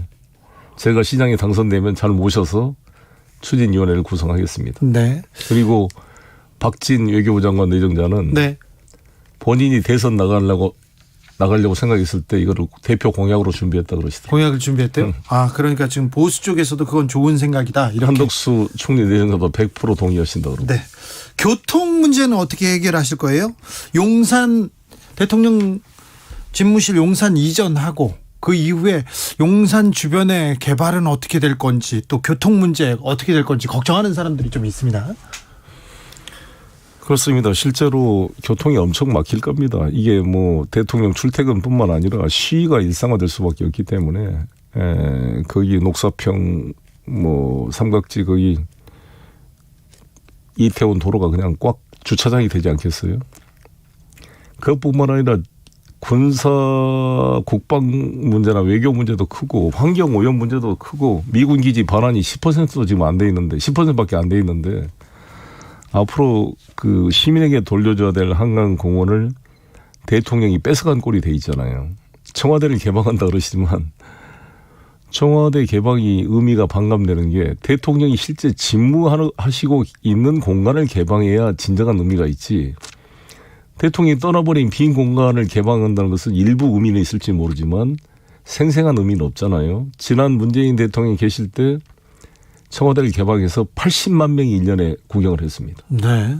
뭐 대통령이 지나가다 악수도 하고 사진도 찍어주고 뭐 여민관 4층에서 어린 학생들 녹지원 쭉 지나갈 때 손인사도 해주고 네. 그게 진짜 개방이라고 보입니다. 근데 지금 윤석열 대통령께서는 그 국방부 안으로 들어가면 밖에서 건물이 보이지가 않아요. 그래서 선진민주주의 국가의 대통령궁이 지나가는 시민들로부터 보이지 않는 대통령 집무실은 아마 없을 겁니다. 대부분 나라가. 네. 백악관부터 시작해서. 아무튼 청와대 개방에 대해서는 국민 여론이 그게 나쁘지 않은데 이렇게 반대만 하면 민주당은 반대만 해 발목 잡기만 해 인사청문회도 통과시켜주지 않아 이런 여론도 조금 있어요. 아니 나는 개방이 아까 말한 대로 그 비교를 말씀드린 겁니다. 예. 실제로. 그러니까 그 개방이 문제가 아니라 오히려 용산 미군 기지를 센트럴파크처럼 시민에게 돌려줘야 될 것을 오히려 대통령 집무실이 징발해서 뺏어간 꼴이잖아요. 예. 앞으로 용산공원 개발법이 만들어졌어요. 역사 문화 생태 공간으로 만들 공간이 지금 뒤틀리기 시작하고 있는 거잖아요. 네.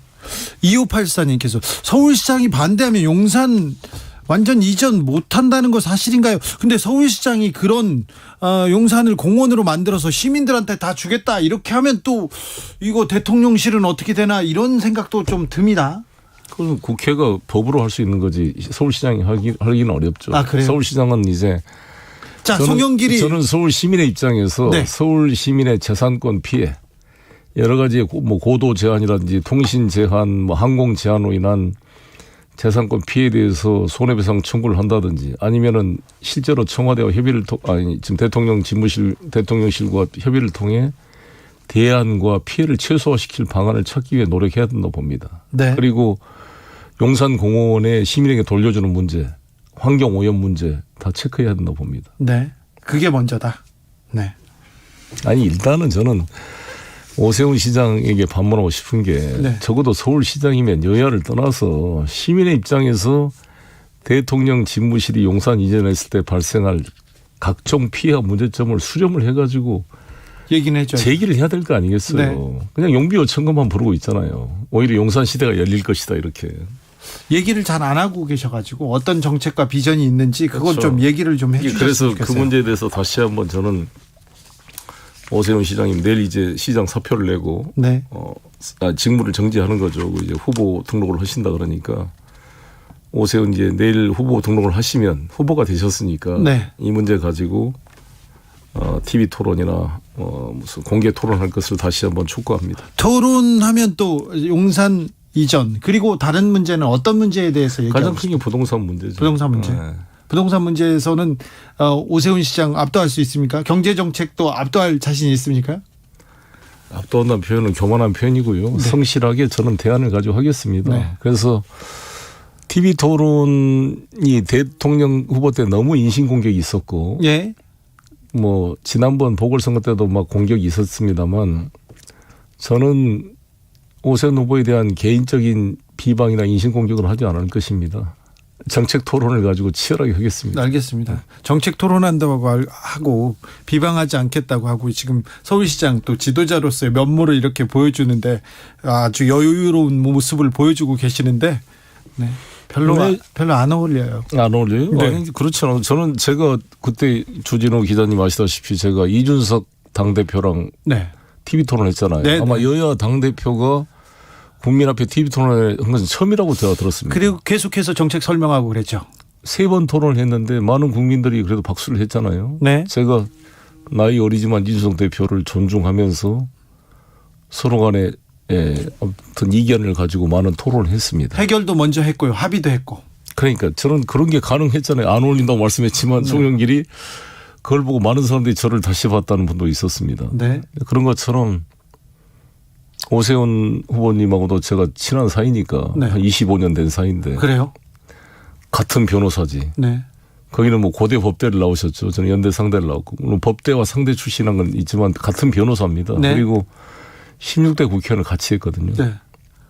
우리 당으로 입당시키려고 노력을 많이 했습니다. 그때. 그래요? 근데 양쪽이 협상을 하시다가 저쪽 지역구를 강남구로 준다니까 저쪽 당으로 가셨죠. 예. 그리고는 또 이렇게 길이 달라졌군요. 길이 달라졌습니다. 네. 이재명 고문이 인천에 이렇게 출마했습니다. 개항이 출마했습니다. 송영길 지역구에. 자, 바람이 좀 바뀝니까? 민주당의 바람이 좀 붑니까? 이제 시작인데요. 이제 시작이라고. 며칠 안 남았는데요? 뭐 20일이 남았잖아요. 20일 남았는데 민주당이 여기저기에서 조금 뭐 그렇게 좋은 평가를 받고 있지는 않은 것 같습니다. 아까 말씀드렸습니다만 지지율 격차가 오세훈 송영길 12% 난다. 이 여론조사 개요 잠깐 말해야 됩니다. 데일리한 여론조사 전문기관 여론조사 공정에 의뢰해서 지난달 28일 9일 조사했습니다. 자세한 내용은 여론조사 심의위원회 홈페이지 참고하면 됩니다. 송영길 지고 있잖아요. 네. 민주당 대표를 했고 5선 의원이었고 그다음에 인천시장을 한 사람인데 지금 밀리고 있지 않습니까? 자, 20일 남았는데 네, 뭐 차분하게 기다리면 이게 쌓이고 마그마 끌고 있다 그랬잖아요. 열심히 제가 뛸 거고요. 이제 TV 토론 들어가고 본격적인 선거운동 그리고 이렇게 매일 제가 방송에 많이 나가서 제 정책을 설명하고 있는데 오늘도 제가 부동산 41만 원 공급 계획을 발표했습니다. 네. 그중에 하나 시민들이 좀 들어보십시오. 송영길이 얼마나 아이디어가 있는지. 네. 코로나 때문에 택배가 늘었잖아요. 네. 그러면 대한통운이나 쿠팡 같은 이런 택배 업체들이 물류 기지가 있어야 돼요. 근데 도심에서 구할 수가 없으니까 외곽으로 가가지고 도심까지 물류 배달하는데 많은 시간과 비용이 듭니다. 예. 그리고 작업 조건도 열악해요. 네. 예, 배달 노동자들이. 그거를 제가 서울 시내 SH가 가지고 있는 임대주택, 노후된 임대주택을 개발해서 지하에 한 25군데 정도를 지하를 깊게 개발해서 지하 도심 물류센터를 만들려고 합니다. 그렇게 되면 수익도 생기고 예를 들어 쿠팡이나 이런 뭐 대한통운 이런 데다 물류센터를 임대했을 때 그리고 일자리도 생기고 네. 가까운 도심에서 시간과 거리를 줄이고 비용을 줄여서 서로 간에 윈윈할 수 있는 그런 효과를 낼 것입니다. 그런 걸 포함한 이런 공약을 오늘 발표했습니다. 네. 마지막으로 윤석열 정부 출범했는데요. 윤석열 정부에 하실 말씀이 있으면. 저는 뭐 저희들은 야당이지만 책임감을 가지고 네. 한때 여당이었기 때문에 무조건 반대만 하는 것이 아니라 국가를 같이 책임지는 자세가 필요하고요. 여당은 겸손해야죠. 겸허하게. 저희도 그렇잖아요. 국민이라는 게 배를 띄우기도 하지만 배를 엎을 수도 있는 거 아니겠어요. 네. 그래서 저는 서울시장이 유일하게 국무회의에 참여해서 발언권을 가지고 있는 사람이잖아요. 네. 그래서 윤석열 내각이 다 특정 지역, 호남 출신은 한 명인가 밖에 없고 여성도 적고 특정 대학 나이 성별에 집중돼서 아주 협소한 내각이 되기 때문에 저 같은 송영길 같은 사람이 국무회의 들어가야 국무회의 의사결정의 부실을 막고 일종의 예방 효과, 백신 효과가 나올 것이다. 윤석열 정부의 실패를 막는 데 기여할 것이다. 네, 알겠습니다. 또 하나만 더 말씀드리면 송영길이 들어가야 그래도 47.8% 이재명 후보를 지지했던 국민들, 2.3% 심상정 후보를 지지했던 국민들 다 낙담했고 TV도 안 보고 외면하고 있는데 국정이 그래도 참여해서 통합이 될 거 아니겠어요, 나라가.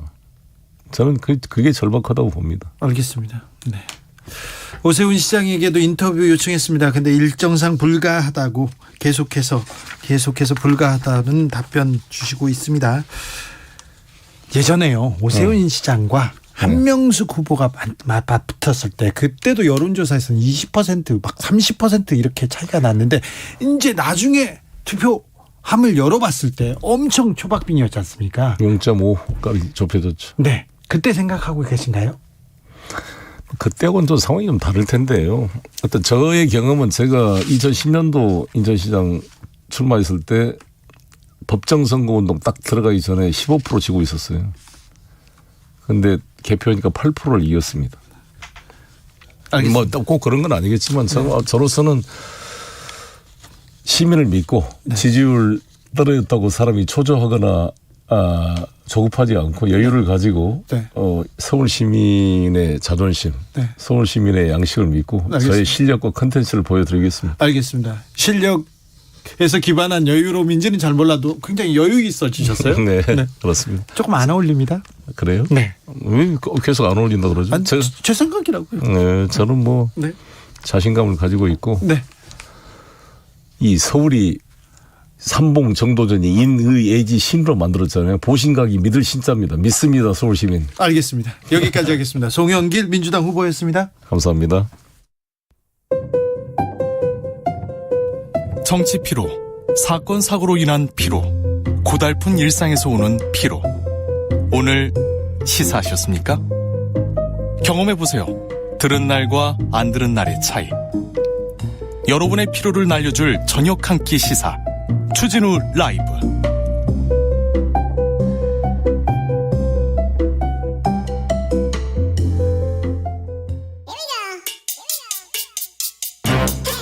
뉴스를 향한 진지한 고민, 기자들의 수다. 라이브 기자실을 찾은 오늘의 기자는 KBS 김수연 기자입니다. 어서 오세요. 안녕하세요. 반갑습니다. 네. 첫 번째 뉴스부터 가보겠습니다. 네, 이제 용산 시대다 이런 말이 나옵니다. 용산 시대가 열렸어요. 네, 윤석열 대통령이 이제 용산 집무실로 이동해서 집무를 시작했잖아요. 네. 이 마용성 중에 한 곳인 용산, 원래도 부동산 시장이 뜨거운 곳인데 이게 호재가 될지 악재가 될지 기대 반 우려 반이 나오고 있습니다. 기대보다 우려가 큰 것도 같아요. 제 주변에서 용산으로 이사 가야 되는데 가면 막힐 것 같아서 걱정이다 이렇게 생각하는 사람도 있고요. 저도 비슷한 고민이 있었거든요. 그런데 언론에서는 용산 기대감 활짝 이렇게 뜰 거라고 이렇게 얘기하는데 실제 용산 집값에 어떤 영향을 미칠까요? 그렇게 얘기가 나온 이유가 있습니다. 그 5월 첫째 주에 용산구의 아파트 매매 가격을 보면 전주 대비 한 0.04% 정도 올랐는데 이게 서울 평균과 비교해보면 그동안 흐름이 전체적으로 비슷하다가 집무실 이전 발표가 난 이후부터 오르기 시작했거든요. 아, 그래요? 올라요? 네. 이렇게 오른 이유는 사실 집무실 이전이 되면 뭐 용산공원 조성이라던가 아니면 철로 지하화 작업 같은 지역 개발 사업이 속도가 나지 않을까 이런 기대감이 작용한 것으로 보입니다. 저는 우려가 더 큰데요. 교통 통제도 할 거고요. 그다음에 제한 구역 생길 거고 그다음에 뭐 여러 가지 문제가 있어서 집회 시위도 있고요. 그래서 조금 우려하는 쪽인데 그렇지 않나요? 그런 우려도 분명히 있습니다. 그래서 용산 발전위에서는 오지 말아야 된다는 목소리도 있었는데요. 말씀하신 것처럼 대통령이 이동을 하게 되면 경호상 도로 통제가 필요하니까 뭐 출퇴근 시간이라 겹치면 교통난이 있을 수가 있고요. 또 집회가 잦아져서 소음이 심해질 거란 우려도 분명히 나오고 있습니다. 그리고 또 하나는 개발 제한이 될 수 있다는 우려도 있습니다. 이게 서울의 주요 시설 같은 경우에 보면 뭐 국회라든가 서초구 법원단지 주변에는 고도 제한이 분명히 있거든요. 그래서 용산 주변에도 낡은 아파트들이 있는데 재건축을 할 때 혹시 이런 고도 제한이 생기지 않을까 이런 우려도 나오고 있는 건 사실입니다. 네. 그래서 그러면 호재입니까 악재입니까 용산에는? 이게 사실은 전문가들도 의견이 엇갈리고 있습니다. 이런 고도 제한 같은 게 서울시에서는 아직까지는 고려하지 않고 있다고는 얘기하고 있거든요. 하지만 좀 지켜봐야 될 문제인 것 같습니다. 만약에 민주당 정권에서 이전한다고 했으면 언론이 어떻게 썼을까? 그것도 조금 약간 궁금합니다. 다음 뉴스로 가보겠습니다. 네, 집값 관련 뉴스를 하나 더 보겠습니다. 새 정부가 들어서자마자 바로 낮춘 세금이 있는데 그게 바로 다주택자들이 집을 팔아서 얻은 이익에 매기는 이 양도소득세입니다. 어제부터 1년 동안 이 양도소득세 줄여주겠다 낮춰줬습니다. 다주택자들 빨리 집 팔아라. 세금 깎아줄게 이 얘기네요. 네, 맞습니다. 윤석열 대통령이 공약 중 하나로 공급을 많이 늘리겠다 했는데 근데 집을 짓거나 뭐 재건축, 재개발 같은 경우에는 빨리 진행되기가 쉽지가 않죠. 시간이 걸리죠. 네. 터도 파야 되죠. 땅도 사야죠. 뭐 오래 걸리죠. 맞습니다. 그래서 이미 갖고 있는 다주택자들의 집을 팔도록 유도하겠다는 겁니다. 예. 다주택자의 양도세를 1년간 깎아주는 건데 원래 지금 세율이 최고 75%였거든요. 다주택자는 75%요? 네. 최고로 따지면 그렇습니다. 그래서 네. 단순히 계산해보면 집을 팔아서 10억 벌었다 하면 이 중에 7억 5천은 세금으로 내야 되는 겁니다. 벌었다면? 네. 번 거에서 세금이 냅니다. 네. 근데 이 세율을 다시 45% 정도 수준으로 낮춰주겠다는 겁니다. 엄청난 혜택이네요. 빨리 팔아야 되겠는데요. 근데 정부의 의도대로 지금 매물이 쏟아지고 있습니까? 사실 정부는 매물이 증가할 것으로 기대는 하고 있습니다. 네. 그 지난 2019년 12월에서 2020년 6월에 한번 양도소득세를 한시적으로 낮춰준 경우가 있었거든요. 주택을 10년 이상 보유한 경우에만 낮춰줬는데 이때도 2배 정도 매물이 증가했다는 게 정부의 설명입니다. 하지만 이 양도세 완화 기간을 지금 1년 정도 뒀잖아요. 네. 그러니까 지금 파는 게 나은 건지 아니면 버텨서 집값이 더 오르는 걸 기다리는 게 나은 건지 기다리는 분들 분명히 계실 수 있거든요. 지금 지켜보고 있군요. 네, 그래서 관망세를 유지하면서 생각보다 매물이 적게 나올 수 있다는 의견도 있습니다. 사실 지난해부터 부동산 시장 좀 안정세입니다. 네. 가파르게 오르던 부동산 안정세고 정책들도 어느 정도 효과를 보고 있는 것 같은데 새 정부가 재건축한다, 뭐 규제 푼다 이렇게 해서 또 들썩이는 측면도 있는 것 같은데 어때요? 네, 맞습니다. 지금 뭐 세금도 풀어주겠다, 대출도 풀어주겠다 이렇게 규제가 풀리다 보니까 이 기대감 때문에 좀 잠잠했던 서울 아파트 값이 지난주에 석 달여 만에 올랐거든요. 그래서 이렇게 집값이 만약에 기대와 달리 더 뛰어버리면 세금 깎아줘도 사실상 소용이 없게 되고 또 진짜 내 집 마련하겠다는 실수요자들 같은 경우에는 내 집 마련 더 어려워지죠. 그래서 이렇게 시장 상황을 보면서 단계적으로 규제를 풀어야 한다. 이런 운영의 묘가 필요하다는 지적이 나오고 있습니다. 부동산 문제 계속해서 부동산 문제 잘못됐다고 국민의힘에서 윤석열 후보 측에서 계속 얘기했었는데 부동산에 대한 확실한 좀 정책 비전 보여주셔야 합니다. 그래서 집값은 확실히 잡아주셔야 합니다. 국민들의 기대가 큽니다. 그것부터 신경 쓰셔야 됩니다. 신경 쓰고 계시겠죠? 네. 다음 뉴스로 가보겠습니다. 네, 동남권의 수건 사업이었던 가덕도 신공항 건설 사업이 좀 시끄럽습니다. 네. 국내 최초로 해상공항 형태로 2035년 개항을 목표로 추진 중인데 최근에 정부가 국무회의에서 추진 계획을 의결하면서 사업성과 환경 문제를 둘러싸고 논란이 다시 일고 있습니다. 그래서 추진한다는데 어떤 부분이 논란이 되는 거죠?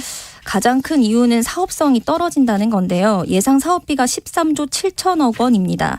이 정부가 이 국책사업 속도를 내기 위해서 경제성 얼마나 되는지 따져보는 예비 타당성 조사를 면제해 주기로 했거든요. 많이 봤죠. 예타 면제 이거 봤어요. 네, 맞습니다. 근데 국토부가 밝힌 비용 대비 편익 비율이라는 걸 보면 이 수치가 0.51에서 58 정도입니다. 이게 무슨 말입니까? 이게 수치가 1을 넘어야 경제성이 있다는 뜻인데 경제성이 상당히 떨어진다 이런 의미입니까? 네, 맞습니다. 그래서 경제성이 상당히 낮은데 이걸 왜 추진하는 거냐 이런 논란이 나오고 있습니다. 왜 추진합니까? 사실 국토 균형 발전을 위해서 해야 된다는 얘기가 있습니다. 동남권에서는 수건 사업이라면서요. 네. 그래서 이게 경제성보다는 균형 발전을 위해서 우선순위로 해야 된다는 특별법이 제정됐고 그에 따라서 사업이 추진되는 거거든요. 네. 그런데 조금 우려되는 부분은 있습니다. 애초에 이 공항을 추진할 때 후보지가 3곳이 있었거든요. 네. 그래서 김해공항을 확대하거나 아니면 밀양에 짓거나 가덕도에 하거나 이렇게 3 후보지가 있었는데 네. 이 중에 가덕도가 3위였습니다. 가덕도가 3위였어요? 네, 제일 낮은 순위를 받아서 국토부도 뭐 환경성, 경제성 등 이유를 들어서 1년 전까지만 해도 반대를 해왔었거든요. 네. 근데 이게 급물살 탄 게 선거. 네. 지난해 4월 부산시장 보궐선거를 앞두고 민주당이 이 카드를 꺼냈고 국민의힘도 동의하면서 특별법이 일사천리로 처리가 됐습니다. 그렇습니다. 자, 네. 앞으로는 어떤 절차 거쳐야 됩니까? 남은 건 환경부가 진행하는 전략 환경 영향 평가라는 겁니다. 이게 대규모 토목공사다 보니까 환경에 문제가 없는지를 검토하는 절차거든요. 최근에 환경단체에서 반대하고 나섰지 않습니까? 네, 맞습니다. 여기에 뭐 멸종 위기종이라던가 철새 주요 이동 통로라서 환경적인 중요한 가치들이 있다는 건데요. 그래서 이 마지막 관문이 환경 영향 평가라도 제대로 해야 된다. 이런 목소리가 나오고 있습니다. 윤석열 정부에서 이 가덕도 신공항 문제 어떻게 또 결정할지 이것도 참 궁금합니다. 네. 민주당은 또 어떤 자세로 입장이 바뀌지는 않을 것 같은데 어떤 자세로 이 문제를 처리할지도 궁금합니다. 네. 감사합니다. 기자들의 수다 KBS 김수현 기자 함께했습니다. 감사합니다. 감사합니다. 교통정보센터 다녀오겠습니다. 김한나 씨. 네, 이 시각 교통정보입니다. 지금 퇴근 정체가 늘고 있습니다. 강변북로 일산 쪽으로는 한남대교에서 가양대교까지, 반대 구리 쪽으로는 원효대교에서 동호대교까지 속도 떨어지고요. 올림픽대로 공항 방면으로는 영동대교에서 한강대교, 다시 여의 하류에서 가양대교 쪽으로 어렵습니다. 고속도로는 상습 정체 구간을 중심으로 밀리고 있는데요. 경부고속도로 서울 방면 안성휴게소에서 오산 부근 10km, 또 수원 부근 5km, 다시 달래내에서 반포나들목까지 어렵고요. 중부고속도로 하남 방면으로는 동서울요금소에서 하남분기점까지 더디게 지나고 있습니다. 목적지까지 안전운전 하시기 바랍니다. KBS 교통정보센터였습니다.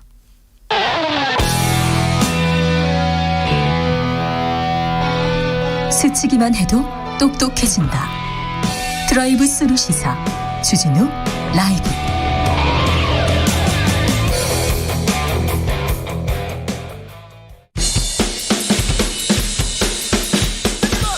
틱탁 틱탁 틱탁 결란한 입담의 환상 드리블. 오늘 이 뉴스를 주목하라. 이슈 티키타카. 머리부터 발끝까지 핫이슈 더 뜨겁게 이야기 나눠봅니다. 청코노 최진봉 성공회대 교수. 안녕하십니까, 최진봉입니다. 홍코노 김병민 전 국민의힘 선대본부 대변인. 네, 반갑습니다. 오랜만에 두 분 티키타카가 모였습니다. 예. 자, 어제 새 정부 출범했습니다. 새 정부에서 국민이 주인인 나라 이렇게 얘기했는데 네, 기대가 많이 되죠. 네. 무슨 말입니까? 어제 모였던 분들이 너끈하게 축하도 하고 또 취임식장에 멋지게 떴던 무지개를 보면서 새로운 정부를 기대하는 분들도 많고 어제 같이 있었던 사진 한 장이 꽤 화제가 된 바가 있는데 윤호중 비대위원장이 김건희 여사를 만나서 환하게 웃음 짓고 있었던 모습이 또 오늘 하루 동안 회자가 됐잖아요. 그렇게 모두가 다 즐겁게 국민이 주인인 나라를 만들기 위해서 아무튼 첫 출발을 매우 잘했다고 생각을 합니다. 새 정부에 바란다. 최진봉 교수님. 저한테 물어보시는 거 바란다? 저는 협치요. 통합. 국민 통합 좀 했으면 좋겠어요. 김병민 대변인. 국민 통합. 통합을 너무 말씀 많으셔가지고 오늘 아침에 출근할 때 보니까 뭐 통합 얘기 하시던데. 너무나 당연한 일이다. 그러니까 너무나 당연한 얘기라도 명시적으로 얘기했으면 좋겠고 윤호중 비대위원장 당황했을 거예요. 그 사진 공개돼서. 아니 뭐 열심히 웃고 있더라고. 축하해주고. 그럼요. 그렇죠. 축하해주는 건 좋다고 생각해요. 네. 그래서 저는 어쨌든 그 이제 여수야대니까 여수야대의 그런 국정 어떤 파트너잖아요. 야당이지 이제 야당이 그런 파트너니까 대통령이 조금 더 열린 마음으로 야당과 협치하려는 모습을 보여주고 또 함께 대화하는 모습을 많이 만들어줬으면 좋겠어요. 그리고 예전에 뭐 여야정 협의체처럼 그렇게 좀 대화할 수 있는 틀을 만드는 것도 저는 하나 제안해 드리고 싶어서 함께 얘기할 수 있는 공간들이 많았으면 좋겠습니다. 네, 아마 그렇게 될 것 같고요. 반지성주의의 모습만 보이지 않는다면 아마 여러 대화의 틀들이 더 열리지 않을까 싶은데. 반지성주의가 취임사에 들어갔는데 그건 또 어떤 대목입니까? 저도 어제 취임사 쭉 봤는데 자유, 반지성주의 두 개 단어가 제 눈에 띄지 않습니까? 그렇죠. 자유에 대해서는 보편적인 가치라는 표현을 씁니다. 우리가 흔히 자유에 대한 가치를 예전에 자유한국당 때 있었던 느낌과 모습으로 너무 강력한 보수 우파로 인식하는 분들이 있는데 진보적인 지식인인 유시민 이사장 같은 경우는 나는 자유주의자다라는 얘기들을 또 많이 하지 않습니까? 저도 자유주의자고요. 그쵸? 그 자유하고 이 자유하고 다르잖아요. 보편적인 가치로서의 자유를 끄집어낸 것은 시대 정신이 이쪽 저쪽에 굴하지 않고 진보 보수를 뛰어넘어서 대한민국 국민을 섬기는 나라를 위한 자유의 가치를 끌어냈다 이렇게 생각하고요. 그 자유를 그렇게 많이 얘기해야 됩니까? 자유. 그리고 두 번째 반지성주의라는 거에 대해서는 이 합리주의 그리고 과학의 근거에서 국민의 상식을 맞춰가야 되는데 우리 곰곰이 생각해 보면 전문가들이 다 반대했던 탈원전의 문제, 소득주도 성장을 말이 마찰을 끈다 그랬는데 이거 처음에 정부가 막 주장하다가 문재인 정부가 보기에도 이상하니까 정권 중반 넘어서서는 이 단을 끄집어내지도 않았거든요. 부동산 가진 집 한 집 빼고 다 팔라고 얘기했지만 못 잡게 되는 상황에서 마지막엔 어쩔 줄 몰라 했고 이런 보편적인 국민의 상식에 맞춰서 함께 국민을 위해서 일해 나가자라고 하는 뜻을 아마 이런 내용들 속에서 잘 담아낸 것 같다는 생각이 들고요. 이렇게 국민들을 위해서 일을 한다면 누구든지 함께 손잡고 일할 수 있는 협치의 틀은 잘 마련될 거라고 생각합니다. 최진봉. 그러니까 역시 김병민 대변인은 해석을 너무 잘해. 해석을. 네, 이제 알겠다 이렇게 생각하는 분들이 있어요. 그러니까. 근데 실제 어제 이제 그 취임사를 들어보면 김병민 대변인이 얘기했던 해석과 다르게 해석될 게 너무 많아요. 자유 문제도 마찬가지.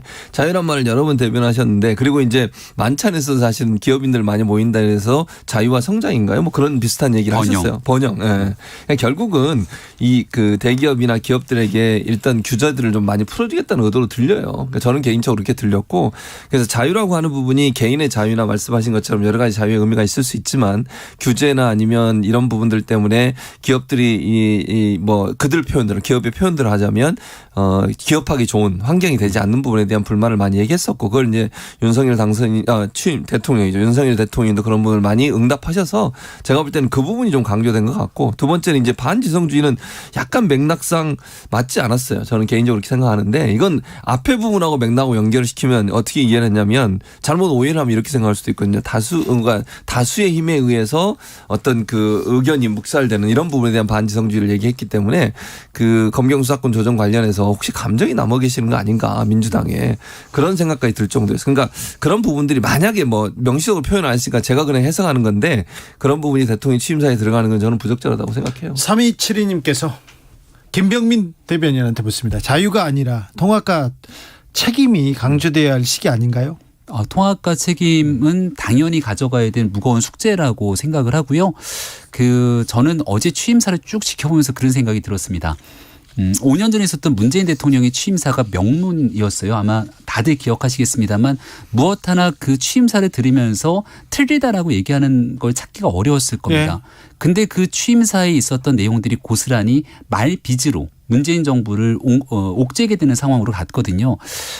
하지 못할 약속들을 쭉 내뱉고 나서 결국 거기에 대한 발목을 잡히고 국민들로부터 외면받는 거짓말쟁이처럼 비춰지게 돼서는 안 된다라는 생각이 있지 않을까. 그래서 자유만 계속 얘기했구나. 아니 자유도 되게 중요한 게요. 우리 주진우 기자님 보기에도 자유가 되게 중요할 거예요. 표현의 자유. 그러면. 네, 너무너무 중요한 가치지만 지난 5년 동안 저도 방송을 오래 했지만 나가서 말을 할 때 스스로 자기 검열하는 습관이 들기도 했습니다. 근데 그렇게 돼서는 이게 우리가 생각하는 표현의 자유가 있을 수도 없고 제 개인적으로 제 생각에 동의하시는 분들 많을 거라 보는데 전 지난 정부에서 거주 이전의 자유가 사라졌다고 생각해요. 거주 이전의 자유요? 왜냐하면 내 집 한 채를 갖고 팔고 어디든지 떠나고 살 수 있어야 되는데 가진 집 한 채를 팔고 다른 곳으로 이전하기가 너무너무 어렵습니다.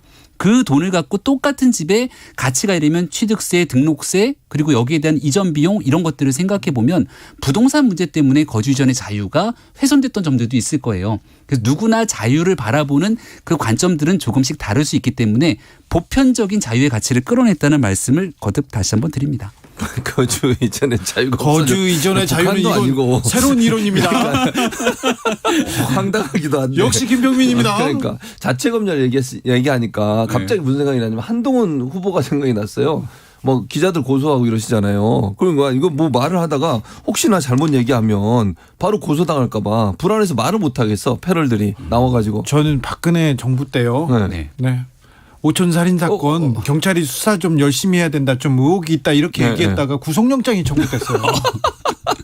수갑차고 진짜 끌려갔다니까 유 시장에. 윤석열 정부가 과거에 있었던 정부를 계승하는 정부는 아니잖아요. 그러니까 이게 언론인들을 막 고소하고 이러는 거 안 좋아요. 왜 이렇게 하시는지 잘 모르겠어요. 어쨌든 개인적으로 그렇고 거주 이전의 자유 문제는 이제 김병민 대변인 개인적 의견이라고 생각하고요. 거기는 제가 뭐 말을 안 해도 될 것 같아요. 시청자분들 잘 아시니까. 첫 출근했습니다. 용산시대에 개막됐고 출근했습니다. 출근 어떻게 보셨습니까?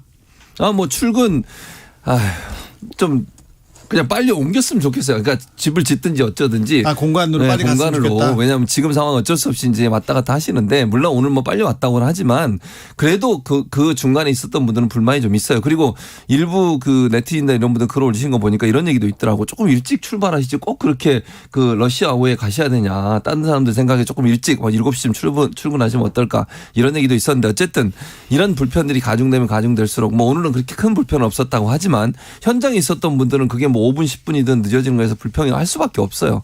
그래서 빠른 시간 안에 좀 그 관절을 국방부 안에 짓든지 해서 이런 부분이 해소가 됐으면 좋겠어요. 네, 뭐 교통 문제는 뭐 몇십 분이 걸릴 거다 이렇게 비판적인 예측을 하셨던 분들도 있지만 진짜 몇 분이 걸리지 않았던 상황에서 아무튼 시민 불편을 최소화하기 위한 노력이 있었다 이렇게 생각하고요. 오늘 출근의 방점은 결국 소통에 있었죠.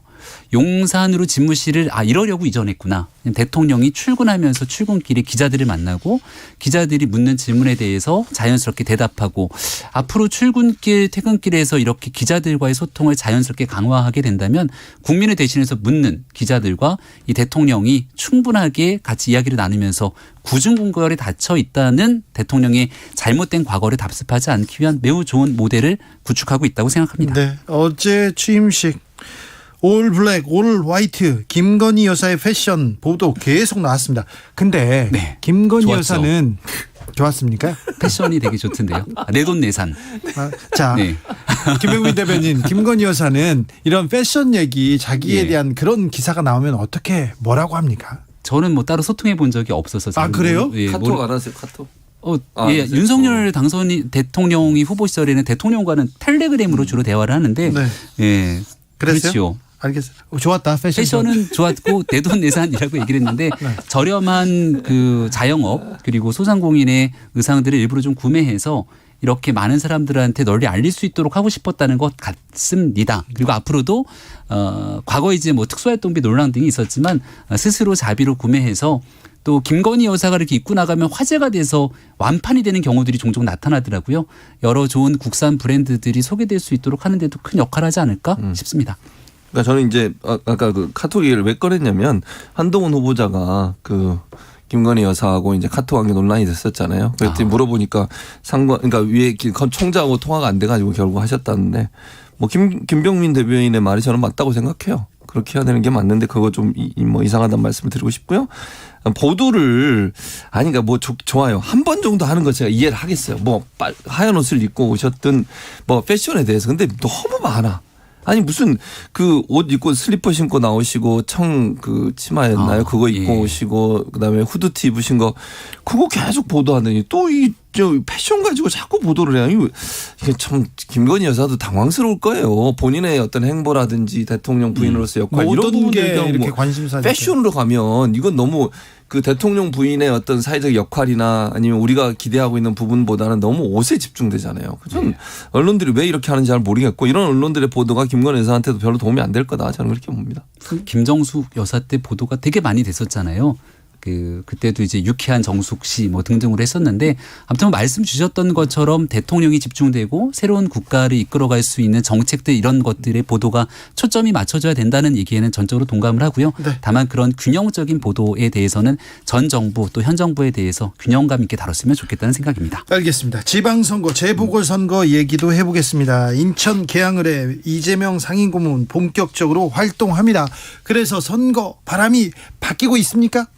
일단 바뀌고 있다고 봐요. 그러니까 인천 쪽에서는 상당히 긍정적인 평가들 많이 나오고 있고, 그 다음에 이제 이재명 상임고문이 가는 곳마다 사람들이 많이 모여서 사진도 찍고 호응도 하고 악수도 하고 이런 모습들이, 그러니까 다시 분위기가 살아나고 있는 거죠. 왜냐하면 그 취임식의 컨벤션 효과가 분명히 있는 것이고 또 그 국민들은 아무래도 그런 부분이 있어요. 새로운 대통령에 대한 어떤 그러니까 격려 이런 부분에 대한 마음이 있기 때문에 기대 있죠. 그렇죠. 그러다 보니까 그걸 넘어서는 게 상당히 어려웠는데 일단 바람이 한번 불 수 있는 기회를 가졌다는 점에서 긍정적으로 평가할 수 있다고 보여져요. 왜냐하면 이재명 3.10이 출마를 하면서 뭔가 새로운 판을 한번 흔드는 그런 효과가 있었거든요. 그래서 이게 얼마나까지나 영향을 미칠지는 지켜봐야 되겠지만 예전의 상황과는 많이 달라졌다. 그런 점에서 긍정적으로 평가합니다. 네. 근데 이재명 고문 후보가 이제 말이 좀 직설적으로 하지 않습니까? 이게 때로는 도움이 되지만 때로는 독이 돼서 돌아올 수도 있는데 오늘 같은 경우도 보니까 이재명 후보가 인천에서 활동하는 것들을 갖고 숨쉰채 발견 뭐 이런 표현을 써서 또 여러 논란들이 커진 바가 있거든요. 말 한마디 한마디가 누군가에게 상처가 될 수 있는 것들을 조심해야 되는데 그런 장면들 또 오늘 뉴스에서 회자되는 걸 보면 이렇게 쭉 지나가다가 옆에 있는 지지자인 듯 보이는 그러니까 시민을 이렇게 살짝 밀치게 되는 장면들까지도 회자가 되고 있는데 이런 것들 좀 조심조심해서 선거를 치러야 되는 점 하나 짚고 싶고요. 두 번째로 메시지를 어디서 그런 거를 다 잘 보고 오셨어요. 어디서 그런 걸 찾아왔어요? 아니, 사실관계 맞아? 하루 종일 많이 보이던데요. 네. 그리고요. 네. 보도가 된 상황들입니다. 네. 네. 그리고 메시지를 지난 대통령 선거는 심판이었다. 그리고 이번 선거에서는 일을 잘하는 사람 뽑아달라는 메시지를 내더라고요. 저는 이것도 이재명 고문에게 별로 도움이 안 된다고 생각하는 게 심판을 했고 일을 잘하는 사람을 윤석열 당선인을 만들었기 때문에 같이 일할 수 있도록 이번 지방선거를 함께 연동해서 가는 거거든요. 근데 굳이 심판이라는 표현을 다시 써서 다시금 이 내용들 프레임을 다시 환기시키는 모습이나 일할 수 있는 사람을 뽑아달라 그러면 그치 심판했으니까 심판하고 새 정부와 함께 일할 수 있는 사람을 뽑아줘야지라고 하는 생각을 많은 국민에게 이재명 고문이 전달하고 있는 것은 아닌가 싶습니다. 김병민 대변인은 네. 뭐 이재명 후보가 손만 쉬어도 논평을 한 30개 할 것 같아요. 아니 왜냐하면 이게 이제 그만큼 경계를 한다는 거죠. 네. 근데 저는 그런 프레임으로 지금 김병민 대변인이 얘기했듯이 그런 프레임으로 가는 것은 전략적으로 이렇게 간다고 저는 생각해요. 왜냐하면 프레임 자체를 윤석열 정부에 대한 정권 견제라고 하는 프레임으로 가야 돼요. 지금 상황에서는. 그래야 전국적으로 바람을 일으킬 수 있기 때문에 사실은 이제 대선의 연장전으로 가는 모습으로 가야 되기 때문에 그런 전략적으로 접근한다고 저는 봅니다. 민주당에서 보도자료를 냈는데요. 영상 속에 이렇게 아이를 밀는 게 아니라 아이가 다치지 않도록 옆으로 이동시키는 모습이었다는. 그걸 또 민다고 그렇게. 네, 그런 영상을 보시면 돼요. 찾아서 네. 보시기 바랍니다. 자, 문재인 대통령은 이제 전 대통령이 됐고요. 한없이 행복한 표정으로 이제 양산으로 내려가셨어요. 네, 저도 이렇게 보니까 그 공감하시는 분들이 많이 있었을 것 같아요. 같이 이제 성당도 가고 또 절에 가서 차도 한잔 마시고 막걸리도 한잔 하면서 좋은 분들이랑 시간을 보낼 수 있지 않을까 생각하는데 문재인 대통령은 평온하게 잘 지내고 싶어 하나 그렇게 하지 않도록 또 많은 정치인들이 찾아갈 것 같다는 생각이 문득 들더라고요. 그러니까 앞으로 민주당의 정치는 인천과 양산으로 갈라지지 않을까. 인천에 결집돼 있는 분들과 또 양산을 찾는 분들로 이렇게 좀 갈라지게 되면 벌써부터 서로 다른 목소리들이 약간 나오는 것 같아서 긴장되는 측면이 있을 것 같다는 생각이 듭니다. 웃으면서 그런 얘기를 하니까 또 얄미워요. 근데 저는 그건 아니라고 봐요. 왜냐하면 이미 소위 그 당시 몸파라고 했던 분 이미 윤석열 후보 지지로 돌아섰기 때문에 그분들이 양산 가서 뭐 하고 그러는 건 아니고 저는 문재인 대통령 지지했던 분들은 이재명 후보를 지지하는 쪽으로 갈 거라고 봅니다. 네. 최진봉, 김병민, 최진봉 이슈 티키타카였습니다. 감사합니다. 고맙습니다. 주진우 라이브는 여기서 인사드립니다. 오늘 돌발 퀴즈의 정답은 매니 파큐아오였습니다. 홍수환 아니었고요. 파큐아오. 저는 내일 오후 5시 5분에 돌아옵니다. 지금까지 주진우였습니다. 2022년 한국전력은 한 걸음 천천히 가겠습니다. 조금 늦더라도 함께 갈 수 있도록